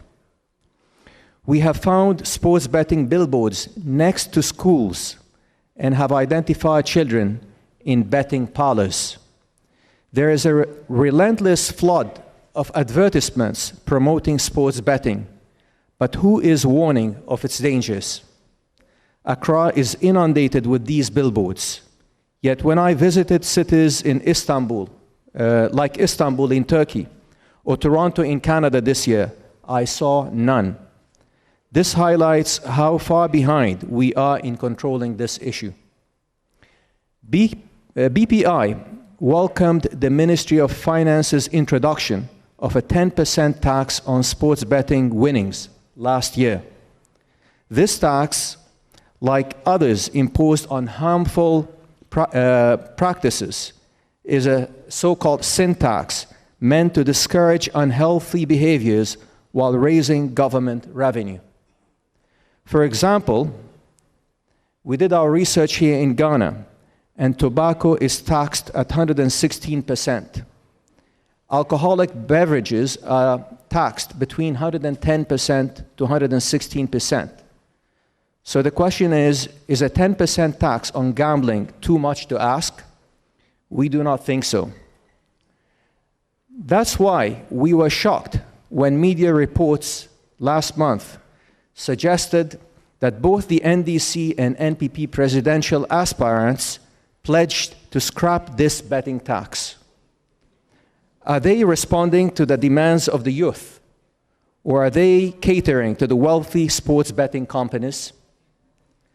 I believe the youth are wiser than this and want leadership and guidance.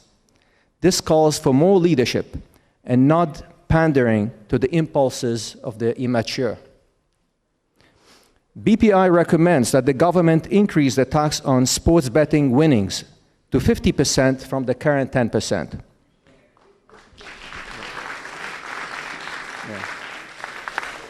This would still be far lower than the taxes on tobacco and alcohol. We also propose that the revenue from this gambling tax be reinvested into TVET institutions, which provide valuable skills to our youth. In this way, the tax would serve as a forced saving for the youth, channeling back into education. It's a win-win for them and for Ghana. Yeah. On that note, let me extend my heartfelt thanks to our speakers for contributing to this 10th anniversary lecture. I would like to give special thanks to the Ministry of Education for honoring our invitation to speak on 3 occasions, the last 2 years and today. Dr. Yao Adechum, who was here last time and couldn't make it this time, has set a high standard for whoever follows him as Minister of Education. And rightly so. The ministry deserves the best talent our country has to offer. I would also like to thank our chairman, Na Al-Hassan Andani, for presiding over every annual lecture for the last 10 years. Sir, your invaluable leadership, guidance, and experience have greatly contributed to BPI's success. A sincere thank you as well to the BPI Board of Directors, Dr. Abdul Nasser Adam, Dr. Abdul Basit Bamba, Al-Haji Kweku Kalmoni, and Sheikh Ishaq Nuama. Your guidance and support are deeply appreciated. To our Executive Director, Dr. Haruna Zagoon, and his able deputy, Dr. Adam Yunus, thank you for your dedication, for your initiative and diligent work with minimal supervision. God bless you both for your efforts. Lastly, I want to acknowledge the friends and supporters of BPI. Dr. Anis Haffar, you've been a repeat speaker and a steadfast supporter. We're grateful to you and pray for your continued long life and good health and wisdom.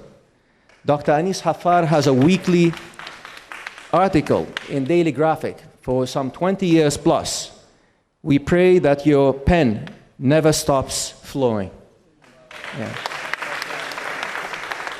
To you, our loyal audience and the media, you have always responded to our lectures. Thank you all for joining in this afternoon. We hope you found it worthwhile and enlightening. BPI remains your friend and partner in the upliftment of Ghana. May God bless you all and bless our beloved nation, Ghana. Thank you.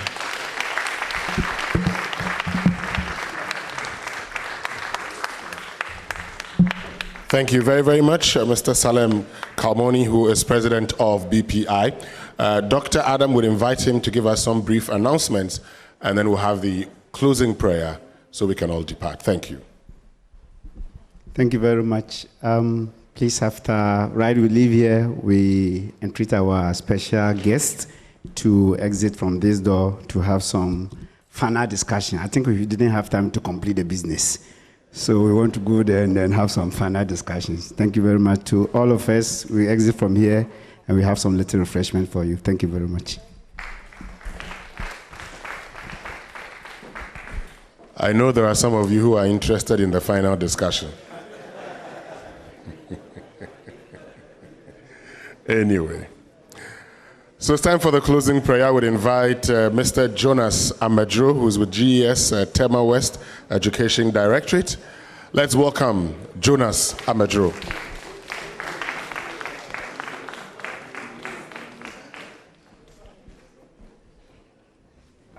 Thank you. Let us pray. Oh Lord Almighty Father, as we started, we invited you to come and be with us in our discussion. And really everything has been successful. We are going back to our homes, and we know you are going to guide us to our destination.